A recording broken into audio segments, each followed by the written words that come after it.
السلام عليكم ورحمة الله.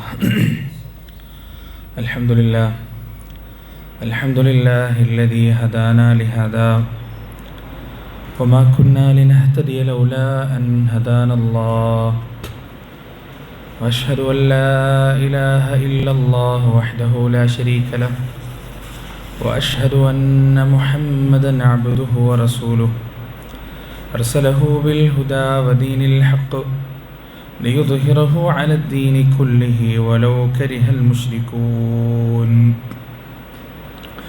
أما بعد فإن خير الحديث كتاب الله وخير الهدي هدي محمد صلى الله عليه وسلم وشر الأمور محدثاتها وكل محدثة بدعة وكل بدعة ضلالة وكل ضلالة في النار. يا أيها الذين آمنوا اتقوا الله حق تقاته ولا تموتن إلا وأنتم مسلمون. اللهم صل على محمد وعلى آل محمد كما صليت على إبراهيم وعلى آل إبراهيم إنك حميد مجيد. اللهم بارك على محمد وعلى آل محمد كما باركت على إبراهيم وعلى آل إبراهيم إنك حميد مجيد. أعوذ بالله من الشيطان الرجيم. ذلك الكتاب لا ريب فيه هدى للمتقين. رب اشرح لي صدري ويسر لي أمري واحلل عقدة من لساني يفقهوا قولي. ഏറെ പ്രിയപ്പെട്ട എൻ്റെ സഹോദരി സഹോദരന്മാരെ, അള്ളാഹുവിൻ്റെ രക്ഷയും സമാധാനവും അനുഗ്രഹവും കരുണയും കരുതലും കാവലും വാത്സല്യവും സ്നേഹവും സുരക്ഷയുമെല്ലാം നമ്മുടെ ജീവിതത്തിൽ സദാ വർഷിക്കുകയും നിലനിൽക്കുകയും ചെയ്യുമാറാകട്ടെ. കാരുണ്യക്കടലായ റബ്ബിൻ്റെ വിധിയും വിലക്കും നിയമനിർദ്ദേശങ്ങളും ജീവിതത്തിൻ്റെ സുഖത്തിലും ദുഃഖത്തിലും ഐശ്വര്യത്തിലും ദാരിദ്ര്യത്തിലും രോഗത്തിലും ആരോഗ്യത്തിലും ഉയർച്ചയിലും വളർച്ചയിലും തകർച്ചയിലും തളർച്ചയിലുമെല്ലാം ഒരുപോലെ പാലിച്ച് അവന് വഴിപ്പെട്ട് അവൻ്റെ പ്രീതിയും തൃപ്തിയും ഇഷ്ടവും സ്നേഹവും നേടിയെടുക്കുന്ന ഭാഗ്യവാന്മാരുടെ കൂട്ടത്തിലും ഭാഗ്യവതികളുടെ കൂട്ടത്തിലും അള്ളാഹു നമ്മെ ഏവരെയും ഉൾപ്പെടുത്തുമാറാകട്ടെ. നശ്വരമായ ഈ ലോക ജീവിതത്തിൻ്റെ ഓരോ നോക്കുകൾക്കും വാക്കുകൾക്കും അള്ളാഹുവിൻ്റെ കോടതിയിൽ ഉത്തരം പറയേണ്ടതുണ്ടെന്നും നാളിതുവരെ സമ്പാദിച്ച സമ്പാദ്യങ്ങൾക്കോ സന്താനങ്ങൾക്കോ സ്നേഹബന്ധങ്ങൾക്കോ സ്ഥാനമാനങ്ങൾക്കോ സമൂഹങ്ങൾക്കോ സംഘടനകൾക്കോ സൽപ്പേരുകൾക്കോ അള്ളാഹുവിൻ്റെ കോടതിയിൽ നമ്മെ തുണക്കുവാനോ നമുക്ക് വേണ്ടി ശുപാർശ ചെയ്യുവാനോ നമ്മുടെ തെറ്റുകുറ്റങ്ങൾ ഏറ്റെടുക്കുവാനോ സാധിക്കുകയില്ല എന്നും സ്നേഹത്തിൻ്റെ ഭാഷയിൽ എന്നെയും നിങ്ങളെയും ഉണർത്തുകയാണ്, ഓർമ്മിപ്പിക്കുകയാണ്. നമ്മുടെ ഇരുത്തവും സംസാരവുമെല്ലാം അള്ളാഹു സുബ്ഹാനഹു വ തആല സ്വാലിഹായ സൽക്കർമ്മമായി സ്വീകരിച്ച് നാളെ നമ്മുടെ നന്മയുടെ മീസാനിൽ കനം തൂങ്ങുന്ന സൽക്കർമ്മങ്ങളായി നമുക്ക് വേണ്ടി രേഖപ്പെടുത്തി വെക്കട്ടെ. പരിശുദ്ധ ഖുർആൻ മുസ്ലിങ്ങളെ സംബന്ധിച്ചിടത്തോളം അള്ളാഹു സുബ്ഹാനഹു വ തആല നൽകിയ ഏറ്റവും വലിയ അനുഗ്രഹവും ഏറ്റവും വലിയ സമ്മാനവുമാണ്. ലോകത്ത് കടന്നു വന്ന പ്രവാചകന്മാർക്കെല്ലാം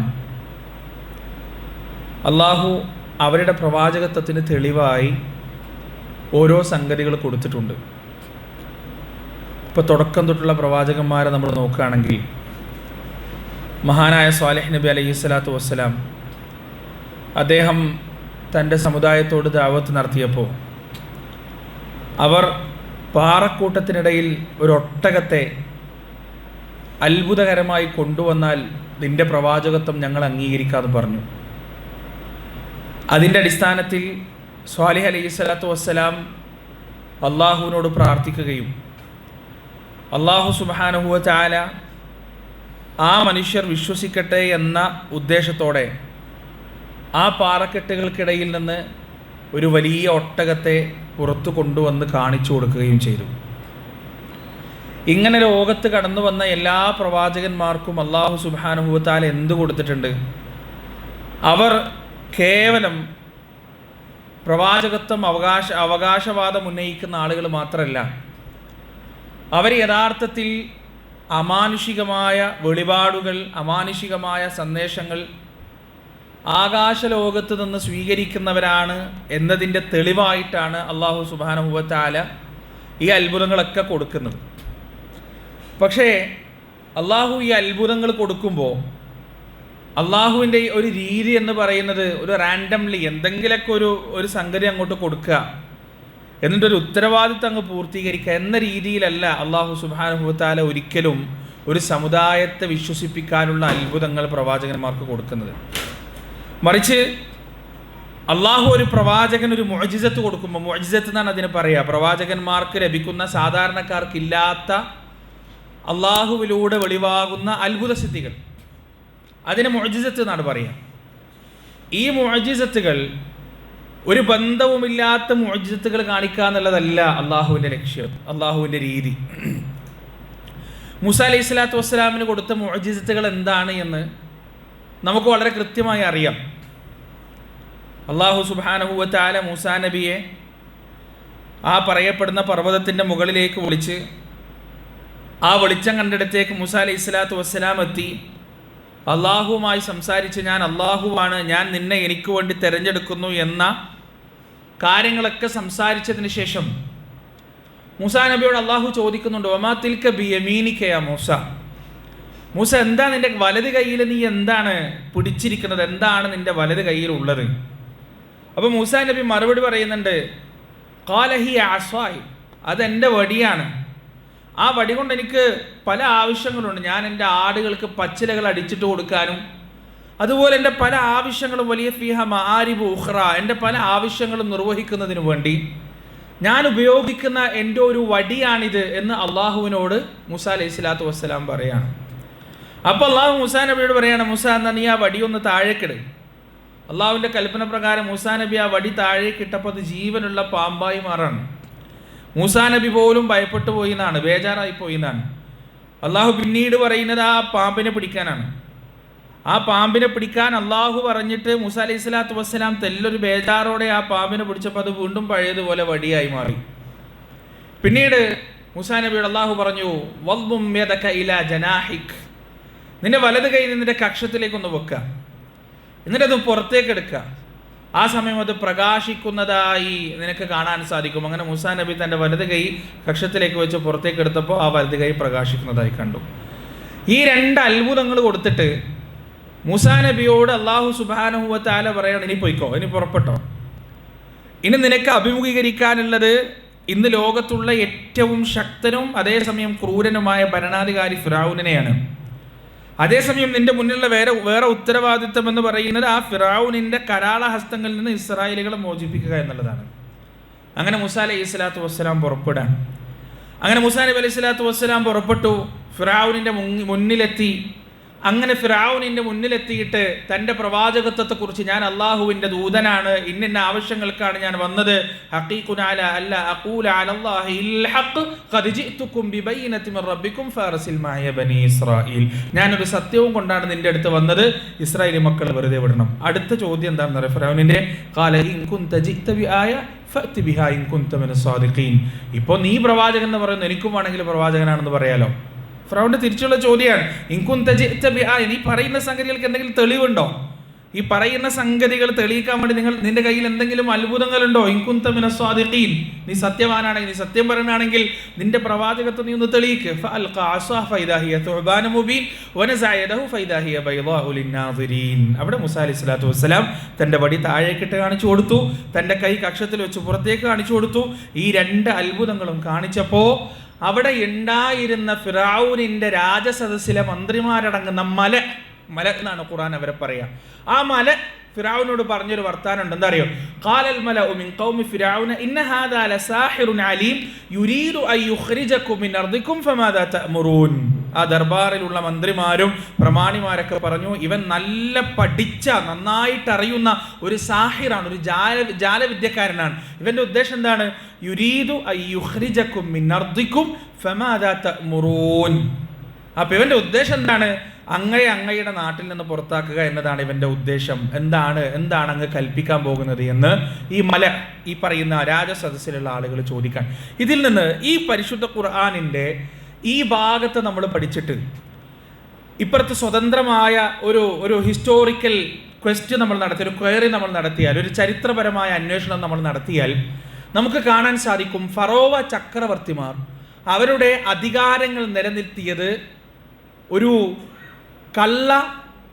മായാജാല വിദ്യകളും കള്ള അവകാശവാദങ്ങളും ഉന്നയിച്ചിട്ടാണ്. എന്താണ് അവകാശവാദം? ഫറോവ ചക്രവർത്തിമാർ പറഞ്ഞത് ഞങ്ങൾ സൂര്യദേവന്റെ പുത്രന്മാരാണെന്നാണ്. സൂര്യദേവന്റെ പുത്രന്മാരാണ് ഞങ്ങൾക്ക് എന്തൊക്കെയോ അത്ഭുത സിദ്ധികളുണ്ട്, അമാനുഷിക ശക്തികളുണ്ട്. അതുകൊണ്ട് നിങ്ങൾ ഞങ്ങൾക്കെതിരെ എന്തെങ്കിലും നീക്കുപോക്കുകളോ കരുനീക്കങ്ങളോ നടത്തിയാൽ അത് കൃത്യമായി ഞങ്ങൾക്ക് തിരിച്ചറിയാൻ സാധിക്കും, ഞങ്ങളത് നേരിടുകയും ചെയ്യും. ഈ ഒരു വിശ്വാസം ഫറോവ ഭരിക്കുന്ന ആ ചക്രവർത്തിമാർ ഭരിച്ചിരുന്ന നാടുകളിൽ മുഴുവൻ സാധാരണക്കാരായ ആളുകളുടെ ഇടയിൽ നിലനിന്നിരുന്നു. ആ ആളുകളുടെ വിശ്വാസത്തെ ഉറപ്പിച്ചു നിർത്തുന്നതിന് വേണ്ടി അവരെന്ത് ചെയ്തിരുന്നു? പണം കൊടുത്ത്, ശമ്പളം കൊടുത്ത് സാഹിര്യങ്ങളെ നിയമിച്ചിരുന്നു. നാടിൻ്റെ 4 മൂലകളിൽ രാജാവിൻ്റെ അത്ഭുത സിദ്ധികൾ, രാജാവിൻ്റെ അനുവാദത്തോടെ, രാജാവിൻ്റെ അനുഗ്രഹത്തോടെ അത്ഭുത സിദ്ധികൾ കാണിക്കുന്ന ആളുകളെ നാടിൻ്റെ 4 മൂലകളിലും അവർ വിന്യസിച്ചിരുന്നു. അവർ അങ്ങനെ ഒരു തസ്തിക തന്നെ ഉണ്ടാക്കിയത്. അങ്ങനെയാണ് ഫറോവ ചക്രവർത്തിമാരുടെ അധികാരം അങ്ങനെ നിലനിന്ന് പോകുന്നത്. അതുകൊണ്ടാണ് മൂസ അലൈഹി സ്വലാത്തു വസ്സലാം വന്നിട്ട് ഈ 2 അത്ഭുതങ്ങൾ കാണിച്ചപ്പോൾ ഫിറഔനിന്റെ സദസ്സിലുള്ള മന്ത്രിമാർ, തട്ടിപ്പ് മുഴുവൻ അറിയുന്ന മന്ത്രിമാർ പറഞ്ഞത് ഇവനും സിഹർ അറിയാം, ഇവനും മായാജാലം അറിയാം, കൺകെട്ട് വിദ്യ അറിയാം, അതുകൊണ്ട് ഇവൻ ഒരു പക്ഷേ അങ്ങയുടെ അധികാരം വരെ പിടിച്ചെടുക്കാൻ സാധ്യതയുണ്ട് എന്ന് ആ രാജസദസ്സിലുള്ള ദർബാറിലെ ആളുകൾ ഫിറഔനോട് പറയാം. അപ്പോൾ അല്ലാഹു സുബ്ഹാനഹു വതആല മൂസാ നബി അലൈഹി സ്വലാത്തു വസ്സലാമിന് കൊടുത്ത മുഅ്ജിസത്ത് വെറും റാൻഡംലി കൊടുത്തൊരു സംഗതിയല്ല, മറിച്ച് ആ കാലഘട്ടത്തിലുള്ള ആളുകളെ അടക്കി ഭരിക്കുന്നതിന് വേണ്ടിയും അടക്കി നിർത്തുന്നതിന് വേണ്ടിയും ആ നാട്ടിലെ രാജാക്കന്മാർ, ആ കാലഘട്ടത്തിലെ രാജാക്കന്മാർ ഉപയോഗിച്ചിരുന്ന അതേ സംഗതിയാണ്, അതെന്ന് തോന്നിപ്പിക്കുന്ന ഒരു സംഗതിയാണ് മൂസാ നബി അലൈഹി സ്വലാത്തു വസ്സലാമിന് അള്ളാഹു നൽകിയത്. പിന്നീട് നടക്കുന്ന സംഭവ വികാസങ്ങളിലൂടെ നമുക്കത് മനസ്സിലാക്കാൻ സാധിക്കും. ഈ മൂസാ അലൈഹി സ്വലാത്തു വസ്സലാം കാണിച്ച സംഗതി ഒന്നുമല്ല, ഇതിനേക്കാൾ വലിയ ദിവ്യശക്തി ഞങ്ങളെടുത്താണുള്ളത് എന്ന് തെളിയിക്കുന്നതിന് വേണ്ടി ഫിറഔൻ തനിക്കറിയാവുന്ന തൻ്റെ കൂട്ടത്തിലുള്ള തൻ്റെ കീഴെയുള്ള വലിയ നിപുണരായ മായാജാലക്കാരെ, സാഹിര്യങ്ങൾ മുഴുവൻ വിളിച്ചു വരുത്തിയിട്ട് മൂസാ നബി അലൈഹി സ്വലാത്തു വസ്സലാമുമായി ഒരു മത്സരം നടത്തുന്നുണ്ട്. അവിടെ ആ മത്സരത്തിൽ എന്താണ് സിഹർ എന്നറിയുന്ന, എന്താണ് മായാജാലം എന്നറിയുന്ന ആ സാഹിര്യങ്ങൾ അള്ളാഹുവിൻ്റെ മുന്നിലേക്ക് സുജൂദ് ചെയ്യുന്നതായിട്ടാണ് നമുക്ക് കാണാൻ സാധിക്കുന്നത്. വഉൽഖിയ സഹറതു സാജിദീൻ ഖാലു ആമന്നാ ബിറബ്ബിൽ ആലമീൻ റബ്ബി മൂസ വഹാറൂൻ. ആ സാഹിര്യങ്ങൾ മുഴുവൻ വിശ്വസിച്ചു എന്നുള്ളതാണ്. ഇനി ഈസാ നബി അലൈഹി സ്വലാത്തു വസ്സലാമിൻ്റെ കാലഘട്ടത്തിലേക്ക് വരാം. റോമാ സാമ്രാജ്യത്തിൻ്റെ ഒരു പ്രവിശ്യയിലേക്കാണ് ഈസാ നബി അലൈഹി സ്വലാത്തു വസ്സലാം വരുന്നത്.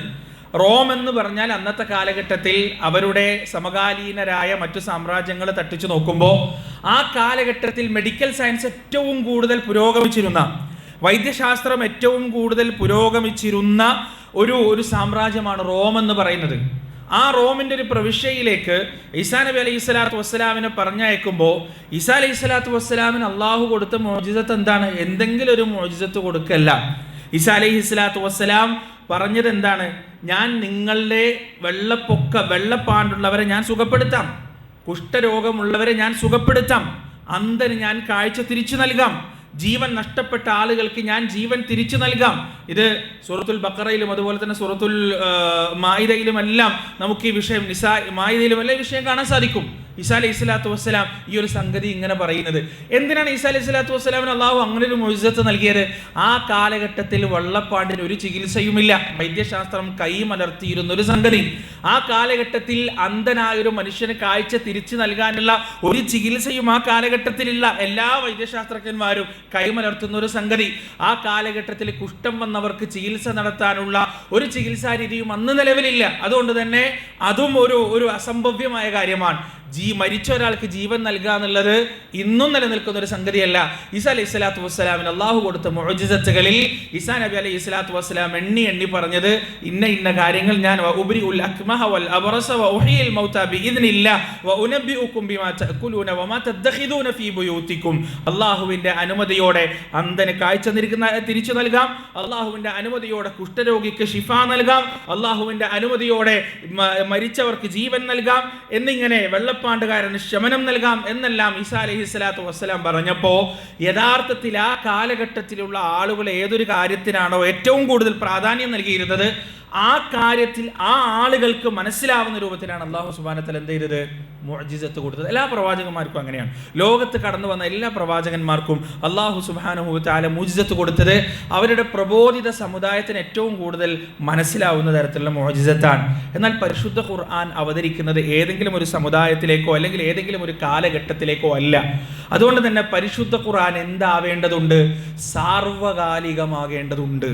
എല്ലാ കാലഘട്ടത്തിലും അനുയോജ്യമായ, എല്ലാ കാലഘട്ടത്തിലും മനുഷ്യ ഹൃദയങ്ങളോട് സംവദിക്കുന്ന, എല്ലാ കാലഘട്ടത്തിലും മനുഷ്യന്റെ ഹൃദയത്തിന് വെളിച്ചം നൽകാൻ കഴിയുന്ന, എല്ലാ കാലഘട്ടത്തിലും മനുഷ്യന് കൃത്യമായ മാർഗദർശനം നൽകാൻ കഴിയുന്ന, എല്ലാ കാലഘട്ടത്തിലും നന്മ ഏത്, തിന്മ ഏത്, നീതി ഏത്, അനീതി ഏത്, സത്യം ഏത്, അസത്യം ഏതെന്ന് മനുഷ്യർക്ക് കൃത്യമായി വ്യവച്ഛേദിച്ച് പഠിപ്പിച്ചു കൊടുക്കാൻ കഴിയുന്ന ഒരു സംഗതിയായിരിക്കണം പരിശുദ്ധ ഖുർആൻ.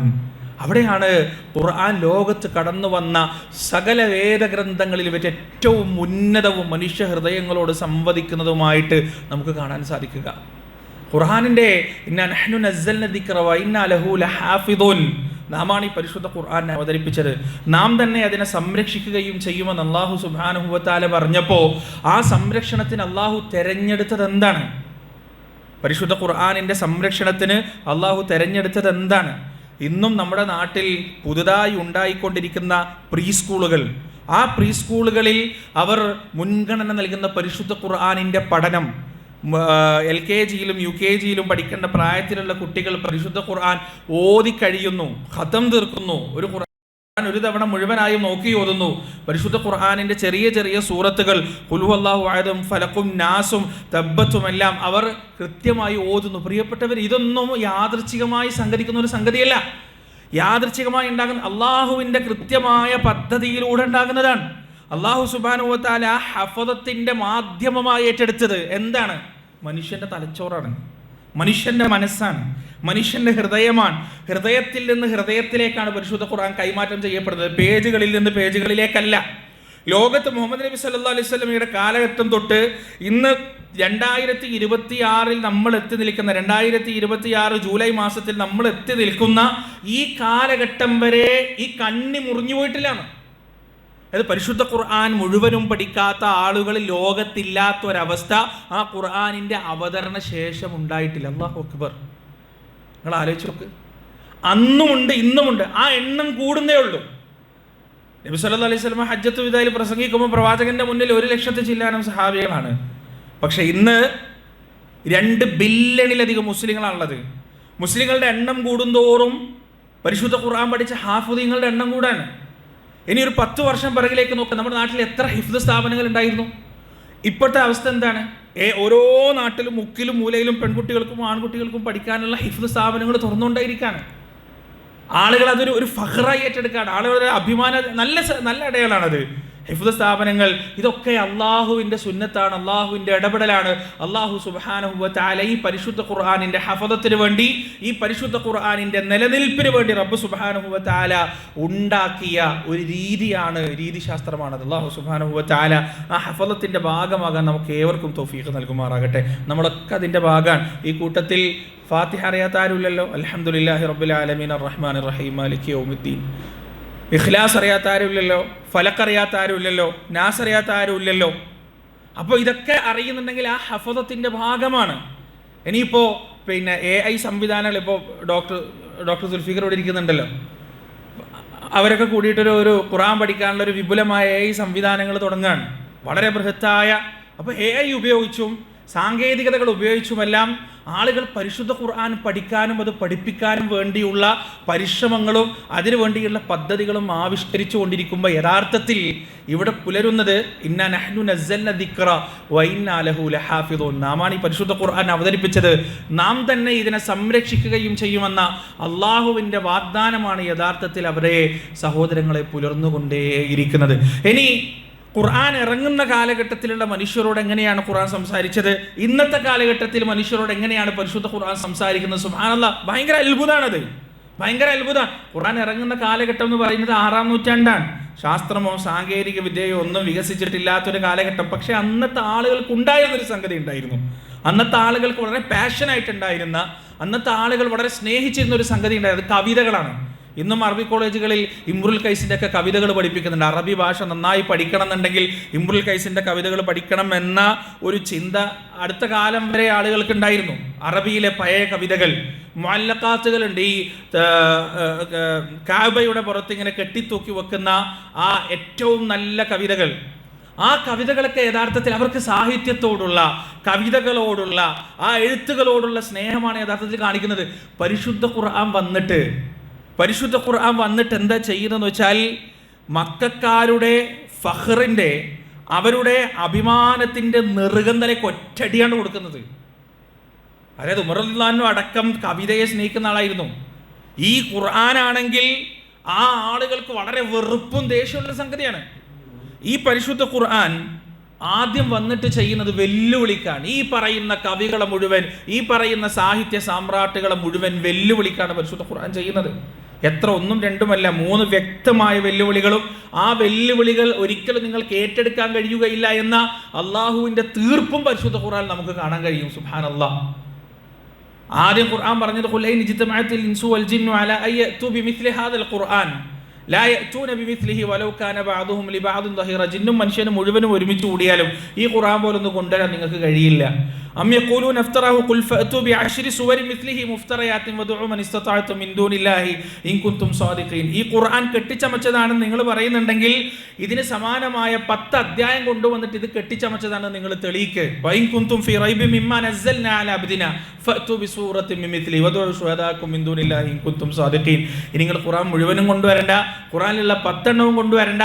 ഖുർആനിലുള്ളതിന് സമാനമായ ഒരൊറ്റ വരിയുള്ള ഇന്ന അഅ്തൈനാക്കൽ കൗസർ എന്ന് പറയുന്ന അധ്യായത്തിന് സമാനമായ ഒരു അധ്യായം എടുത്തുകൊണ്ടുവരാൻ നിങ്ങൾക്ക് സാധിക്കുമോ കൂട്ടരെ എന്ന് പരിശുദ്ധ ഖുർആൻ വെല്ലുവിളിക്കാൻ. എന്നിട്ട് ഖുർആൻ പറയണം ഫൈലൻ തഫ്അലു, നിങ്ങളത് ചെയ്തിട്ടില്ലെങ്കിൽ വലൻ തഫ്അലു, നിങ്ങളത് ചെയ്യാനും പോകുന്നില്ല, ഫത്തഖുന്നാർ, നരകത്തെ നിങ്ങൾ സൂക്ഷിക്കുക എന്ന് അല്ലാഹു സുബ്ഹാനഹു വ തആല പറയാം. അപ്പോൾ ആ കാലഘട്ടത്തിലുള്ള ആളുകൾ, പ്രിയപ്പെട്ടവരെ, കുറച്ചൊരു തവാദു, കുറച്ചൊരു വിനയുള്ള ആളുകളൊക്കെ പരിശുദ്ധ ഖുർആനിൻ്റെ ഈ സത്യം മനസ്സിലാക്കി അവർ താഴ്മയോടുകൂടി ഖുർആനിലേക്ക് ഒഴുകി വരാൻ തുടങ്ങിക്കഴിഞ്ഞു.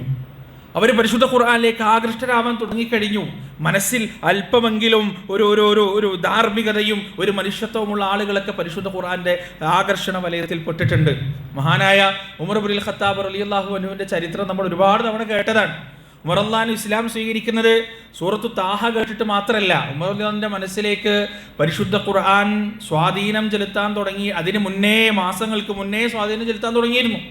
ഉമർ റളിയല്ലാഹു ആദ്യമായി പരിശുദ്ധ ഖുർആൻ ശ്രദ്ധിച്ച് കേൾക്കുന്നത് കഅബാലയത്തിൻ്റെ പരിസരത്ത് വെച്ചാണ്. അത് റസൂലുള്ളാഹി സ്വല്ലല്ലാഹു അലൈഹി വസല്ലമയുടെ നാവിൽ നിന്ന് നേരിട്ടാണ് ഉമർ റളിയല്ലാഹു പരിശുദ്ധ ഖുർആന്റെ വചനങ്ങൾ കേൾക്കുന്നത്. ആ വചനങ്ങൾ കേൾക്കുന്നത് സൂറത്തുൽ ഹാഖയാണ്. അൽ ഹാഖത്തു വൽ ഹാഖ വമാ അദ്റാക മൽ ഹാഖ എന്ന് പറയുന്ന പരിശുദ്ധ ഖുർആന്റെ ആ അധ്യായമാണ് ഉമർ റളിയല്ലാഹു കേൾക്കുന്നത്. അങ്ങനെ ഈ വചനങ്ങൾ ഇങ്ങനെ കേട്ടിട്ട്, ഒരുപാട് കവിതകൾ കേട്ട് പരിചയമുള്ള മനുഷ്യൻ, ഒരുപാട് സാഹിത്യങ്ങൾ കേട്ടിട്ട് പരിചയമുള്ള മനുഷ്യൻ, പക്ഷെ അതുപോലുള്ളതെന്ന് അതിൻ്റെ മുമ്പ് കേട്ടിട്ടില്ല. ഖുർആൻ പോലെ, ഖുർആനിന് സമാനമായ അത്രയും വിദഗ്ധമായ പദ്യമാണോ അല്ല, എന്നാൽ ഗദ്യമാണോ അതുമല്ല, പദ്യത്തിൻ്റെയും ഗദ്യത്തിൻ്റെയും ഇടയിലുള്ള ഒരു മാസ്മരികമായ, അനിർവചനീയമായ ഒരു കൃതി അല്ലെങ്കിൽ ഒരു രചന അല്ലെങ്കിൽ ഒരു സൃഷ്ടി, അതാണ് ഉമർ റളിയല്ലാഹു കേൾക്കാൻ സാധിച്ചത്. ഇതിങ്ങനെ കേട്ടിട്ട് ഉമർ റളിയല്ലാഹു മനസ്സിൽ അത്ഭുതപ്പെട്ടു പോയി എന്നാണ്. പടച്ചോനെ, ഇതെന്തൊരത്ഭുതം, എത്ര നല്ല കവിതയാണിത്. സംഗതി ഇയാൾ ഖുറൈശികൾക്കിടയിൽ ഭിന്നിപ്പും പ്രശ്നവും സംഘടനകളൊക്കെ ഉണ്ടാക്കുന്നുണ്ടെങ്കിലും അദ്ദേഹം നല്ലൊരു കവിയാണ്. ഈ കവിതയെ കവച്ചു വെക്കാനുള്ള കവിത ഇവിടെ രചിക്കപ്പെട്ടിട്ടേ ഇല്ല എന്ന് ഉമർ റളിയല്ലാഹു മനസ്സിലിങ്ങനെ ആലോചിച്ചപ്പോൾ റസൂൽ സല്ലല്ലാഹു അലൈഹി വസല്ലം അടുത്ത ആയത്ത്, ആ ആലോചന നടക്കലും പ്രവാചകൻ ഓതി എത്തുന്നത് വമാ ഹുവ ബിഖൗലി ശാഇർ ഖലീലമ്മ തുഅ്മിനൂൻ എന്ന ആയത്തിലാണ്. എന്താണ് അതിൻ്റെ അർത്ഥം? ഇദ്ദേഹം ഒരു കവിയൊന്നുമല്ല, നിങ്ങൾ കുറച്ചാളുകൾ മാത്രമേ വിശ്വസിക്കുന്നുള്ളൂ. സുബ്ഹാനല്ലാഹ്. ഇതാ ഖുർആൻ ഹൃദയങ്ങളോട് സംവദിക്കും, ഹൃദയങ്ങൾക്ക് വെളിച്ചം നൽകുമെന്നതിൻ്റെ ഏറ്റവും വലിയ ഉദാഹരണമാണ് ഉമർ റളിയല്ലാഹുവിൻ്റെ ഈ ഖുർആൻ കേൾവി. വമാ ഹുവ ബിഖൗലി ശാഇർ, ഇയാൾ കവിയൊന്നുമല്ല, ഇയാൾ പറയുന്നത് കവിതയുമല്ല. ഖലീലമ്മ തുഅ്മിനൂൻ, കുറച്ചാളുകൾക്ക്, നിങ്ങളിൽ കുറച്ചാളുകൾ മാത്രമേ വിശ്വസിച്ചിട്ടുള്ളൂ. ഇത് കേട്ടപ്പോൾ ഉമർ റളിയല്ലാഹു ഉറപ്പിച്ചു, ഇയാൾ കവിയല്ല, പക്ഷെ ഇയാൾക്ക് ഭാവി പ്രവചിക്കാൻ കഴിയുന്ന, അല്ലെങ്കിൽ മനുഷ്യന്റെ മനസ്സിന്റെ ഉള്ളിലുള്ള കാര്യങ്ങൾ, വികാരങ്ങൾ പറയാൻ കഴിയുന്ന ഒരു ജ്യോത്സ്യനോ കൈനോട്ടക്കാരനോ മറ്റോ ആണോ ഇയാൾ? ഇയാൾക്ക് ഉള്ളു പറയാൻ കഴിയുന്ന ഒരു കാഹിനാണോ ഇയാൾ എന്ന് ഉമർ റളിയല്ലാഹു ആലോചിച്ചെടുക്കുമ്പോൾ അടുത്തായത് വമാ ഹുവ ബിഖൗലി കാഹിനിൻ ഖലീലൻ മാ തദക്കറൂൻ, ഇയാളൊരു ജ്യോത്സ്യനോ കൈനോട്ടക്കാരനോ ഒന്നുമല്ല, നിങ്ങളിൽ കുറച്ചാളുകൾ മാത്രമല്ലേ ചിന്തിക്കുക ആലോചിക്കുകയും ചെയ്യുന്നുള്ളൂ എന്ന്. അപ്പോൾ ഉമർ റളിയല്ലാഹു ചിന്തിച്ചു, ഇതെന്താണ്? പിന്നെ ഇതെന്താണ്? ഇദ്ദേഹം ഒരു കവിയല്ല, ഇദ്ദേഹം ഒരു ജ്യോത്സ്യനുമല്ല, കൈനോട്ടക്കാരനുമല്ല, ഒന്നുമല്ല, പിന്നെ ഇതെന്താണ്? അടുത്ത ആയത്ത് തൻസീലും മിർ റബ്ബിൽ ആലമീൻ, ലോകങ്ങളുടെ രക്ഷിതാവായ അള്ളാഹുവിൽ നിന്ന് അവതീർണമായ പരിശുദ്ധ ഖുർആനിന്റെ വചനങ്ങളാണ്, അള്ളാഹുവിന്റെ വാക്കുകളാണിത് എന്ന് ഉമർ റളിയല്ലാഹു അൻഹുവിന്റെ അടുത്ത ചെവിയിലേക്ക് അടുത്ത ആയത്ത് പതിയാണ്. അപ്പോൾ അദ്ദേഹം ചിന്തിക്കാണ്, ഇത് ലോകരക്ഷിതാവിൻ്റെതാണോ? ഇത് മുഹമ്മദിൻ്റെതല്ലേ? ഇത് പ്രവാചകൻ്റെതല്ലേ? ഇത് ലോകരക്ഷിതാവിൻ്റെതാണോ എന്ന് വർത്താനം ഹൃദയം പറയാൻ തുടങ്ങുമ്പോൾ അടുത്ത ആയത്ത് പറയാൻ വലൗ തഖവ്വല അലൈനാ ബഅദൽ ലഖാവിൽ ലഅഖദ്നാ മിൻഹു ബിൽ യമീൻ സുമ്മ ലഖതഅനാ മിൻഹുൽ വതീൻ. ഒരൊറ്റ വാക്ക്, ഈ പരിശുദ്ധ ഖുർആനിൽ ഒരൊറ്റ വാക്ക് എൻ്റെ ബോധനത്തിലൂടെയല്ലാതെ, എൻ്റെ വഹയിലൂടെയല്ലാതെ മുഹമ്മദ് പറഞ്ഞിരുന്നെങ്കിൽ സല്ലല്ലാഹു അലൈഹി വസല്ലം ലഅഖദ്നാ മിൻഹു ബിൽ യമീൻ, അദ്ദേഹത്തെ ഞാൻ വലതുകൊണ്ട് പിടിക്കുമായിരുന്നു. എന്നിട്ട് അദ്ദേഹത്തിന്റെ ജീവനാടി ഞാൻ അങ്ങോട്ട് മുറിച്ചു കളയുമായിരുന്നു എന്നതാണ് അടുത്ത വചനം. ഇതുകൂടി കേട്ടപ്പോ ഉമർ റളിയല്ലാഹു, നോക്ക് നിങ്ങൾ, ഉമർ റളിയല്ലാഹു ഒന്ന് ചിന്തിക്കുക, അതിന്റെ മറുപടി ഖുർആൻ പറയാ. അടുത്ത ചിന്ത ചിന്തിക്കുക, അതിന്റെ മറുപടി ഖുർആൻ പറയാ. അതിന്റെ അപ്പുറത്തത് ചിന്തിക്കുക, അതിന്റെ മറുപടി ഖുർആൻ പറയാ. കോൺവെർസേഷനാണ്. കാരണം പരിശുദ്ധ ഖുർആൻ പ്രിയപ്പെട്ടവരെ അള്ളാഹുവിന്റെ കലാമാണ്. അള്ളാഹുവിൻ്റെ കലാമിൻ്റെ മുഅ്ജിസത്താണ്. നമ്മുടെ സിറ്റുവേഷൻ എന്താവട്ടെ, നമ്മുടെ സാഹചര്യം എന്താവട്ടെ, ആ സാഹചര്യം, ലോകത്ത് 800 കോടിയിലധികം മനുഷ്യന്മാരുണ്ട്. ഈ 800 കോടിയിലധികം മനുഷ്യന്മാരിൽ ഓരോരുത്തർക്കും ഓരോ ടെൻഷനാണ്, ഓരോരുത്തർക്കും ഓരോ പ്രശ്നമാണ്, ഓരോ വേദനകളാണ്, ഓരോ ചിന്തകളാണ്. എന്നാൽ ഈ 800 കോടി മനുഷ്യന്മാരുടെയും ചിന്തകളിലും സാഹചര്യങ്ങളിലും വെച്ച് അവരെ സമാധാനിപ്പിക്കാനും അവരെ സന്തോഷിപ്പിക്കാനും അവരെ പേടിപ്പെടുത്താനും അവർക്ക് മുന്നറിയിപ്പ് നൽകാനും പരിശുദ്ധ ഖുർആന് സാധിക്കുമെന്നതാണ് പരിശുദ്ധ ഖുർആന്റെ മുഅ്ജിസത്ത്. അവരുടെ ഹൃദയങ്ങളോട് സംസാരിക്കാൻ പരിശുദ്ധ ഖുർആന് സാധിക്കുമെന്നതാണ് പരിശുദ്ധ ഖുർആന്റെ അത്ഭുതം. അതാണ് ഉമർ റളിയല്ലാഹുവിന്റെ അടുത്ത് കണ്ടത്. ഈ ഒരു ചിന്ത, ഈ ഒരു ഖുർആന്റെ വചനങ്ങൾ കേട്ടപ്പോൾ ഉമർ റളിയല്ലാഹു അൻഹു പറഞ്ഞെന്തറിയോ? ഉമർ റളിയല്ലാഹുവിന്റെ മനസ്സ് ഉമർ റളിയല്ലാഹുവിനോട് പറഞ്ഞത്, ശരിയാണ്, ഇതെന്തോ സിഹ്റാണ്, ഇതെന്തോ മാരണമാണ്. ഞാൻ ഈ ഖുർആൻ അധികം കേട്ടിരുന്നു പോയാൽ ഞാനിത് വഴിപ്പെട്ടു പോവും, ഞാനിതിന് വീണു പോവും, മയങ്ങിപ്പോവും. അബൂജഹലൊക്കെ പറയുന്നത് എത്ര സത്യമാണെന്ന് പറഞ്ഞ് പെട്ടെന്ന് അവിടെ നിന്ന് തടിയെടുക്കുകയാണ്, ഓടിക്കളയാൻ. പക്ഷേ ആ വചനങ്ങൾ ഉമർ റളിയല്ലാഹുവിന്റെ ഹൃദയത്തെ കീഴടക്കി കളഞ്ഞിട്ടുണ്ട്. പക്ഷേ വർഷങ്ങളായി നിലനിൽക്കുന്ന ഇരുട്ട് അത്ര പെട്ടെന്ന് കീഴടങ്ങൂലല്ലോ. പരിശുദ്ധ ഖുർആൻ ഉണ്ടാക്കി ഈ വെളിച്ചവും ഉമർ റളിയല്ലാഹുവിന്റെ മനസ്സിലുണ്ടായ ഉണ്ടായിരുന്ന ഈ അന്ധകാരവും തമ്മിൽ സംഘട്ടനം തുടങ്ങി. ഇതങ്ങോട്ടും ഇങ്ങോട്ടും യുദ്ധം ചെയ്യാൻ തുടങ്ങി. അങ്ങനെയാണ് ഒരു സാഹചര്യത്തിൽ ഉമർ റളിയല്ലാഹു അൻഹുവിന് അല്ലാഹു സുബ്ഹാനഹു വ തആല സൂറത്തു ത്വാഹ കേൾപ്പിച്ചു കൊടുക്കുന്നത്. അദ്ദേഹം ഭയങ്കര പ്രയാസത്തിലാണ്. ഇത്രയും കാലം ജീവിച്ച വിശ്വാസം, ഇത്രയും കാലം കൊണ്ടു നടന്നൊരു വിശ്വാസം, ആ വിശ്വാസത്തെ ഞാൻ എങ്ങനെ വലിച്ചെറിയും? പക്ഷെ ഇതെങ്ങനെയാണ് സ്വീകരിക്കാതിരിക്കുക? എന്തൊരു അത്ഭുതമുള്ള സംഗതിയാണ്. ഈ സംഘട്ടനത്തിനിടയിലാണ് പരിശുദ്ധ ഖുർആൻ വീണ്ടും ഉമർ റളിയല്ലാഹുവിന്റെ മനസ്സിലോട് സംസാരിക്കുന്നത്. ത്വാഹ മാ അൻസൽനാ അലൈക്കൽ ഖുർആന ലിതഷ്ഖാ ഇല്ലാ തദ്കിറതൻ ലിമൻ യഖ്ശാ തൻസീലൻ മിമ്മൻ ഖലഖൽ അർദ വസ്സമാവാതിൽ ഉലാ അർറഹ്മാനു അലൽ അർശി ഇസ്തവാ. മാ അൻസൽനാ അലൈക്കൽ ഖുർആന ലിതഷ്ഖാ, വേദനിക്കാൻ വേണ്ടിയിട്ടല്ല ഈ പരിശുദ്ധ ഖുർആന്റെ അവതീർണം ഉണ്ടാകുന്നത്. നോക്ക് എത്ര കൃത്യമായിട്ടാണ് ആ മനുഷ്യന്റെ മനസ്സിനോട് ഖുർആൻ സംസാരിക്കുന്നത്. മാ അൻസൽനാ അലൈക്കൽ ഖുർആന ലിതഷ്ഖാ, വേദനിക്കാൻ വേണ്ടിയിട്ടല്ല ഈ ഖുർആൻ അവതരിപ്പിച്ചത്. ഇല്ലാ തദ്കിറതൻ ലിമൻ യഖ്ശാ, പേടിക്കുന്ന ആളുകൾക്ക് കൃത്യമായ മുന്നറിയിപ്പ് നൽകുന്നതിന് വേണ്ടിയിട്ടാണ് ഈ പരിശുദ്ധ ഖുർആന്റെ അവതരണം ഉണ്ടാകുന്നത്. തൻസീലം മിമ്മൻ ഖലഖൽ അർദ വസ്സമാവാതിൽ ഉലാ, ആകാശങ്ങളെയും ഉയർന്ന ആകാശങ്ങളെയും ഭൂമിയെയും സൃഷ്ടിച്ച് സംവിധാനിച്ച് പരിപാലിക്കുന്ന ലോകരക്ഷിതാവിന്റെ അവതരണമാണ് ഈ പരിശുദ്ധ ഖുർആൻ എന്ന് പറഞ്ഞപ്പോ ഉമർ റളിയല്ലാഹു അൻഹുവിന്റെ മനസ്സിലുള്ള ഇരുട്ട് അവസാനിച്ചു. ആ ഉമർ റളിയല്ലാഹുവിന്റെ മനസ്സിലുണ്ടായിരുന്ന പരിശുദ്ധ ഖുർആൻ ഉണ്ടാക്കിയ വെളിച്ചം പൂർണ്ണമായും പടർന്നു പിടിച്ചു. അർക്കമിന്റെ വീട്ടിലേക്ക് പോയി റസൂലുള്ളാഹി സ്വല്ലല്ലാഹു അലൈഹി വസല്ലമക്ക് ബൈഅത്ത് ചെയ്തു.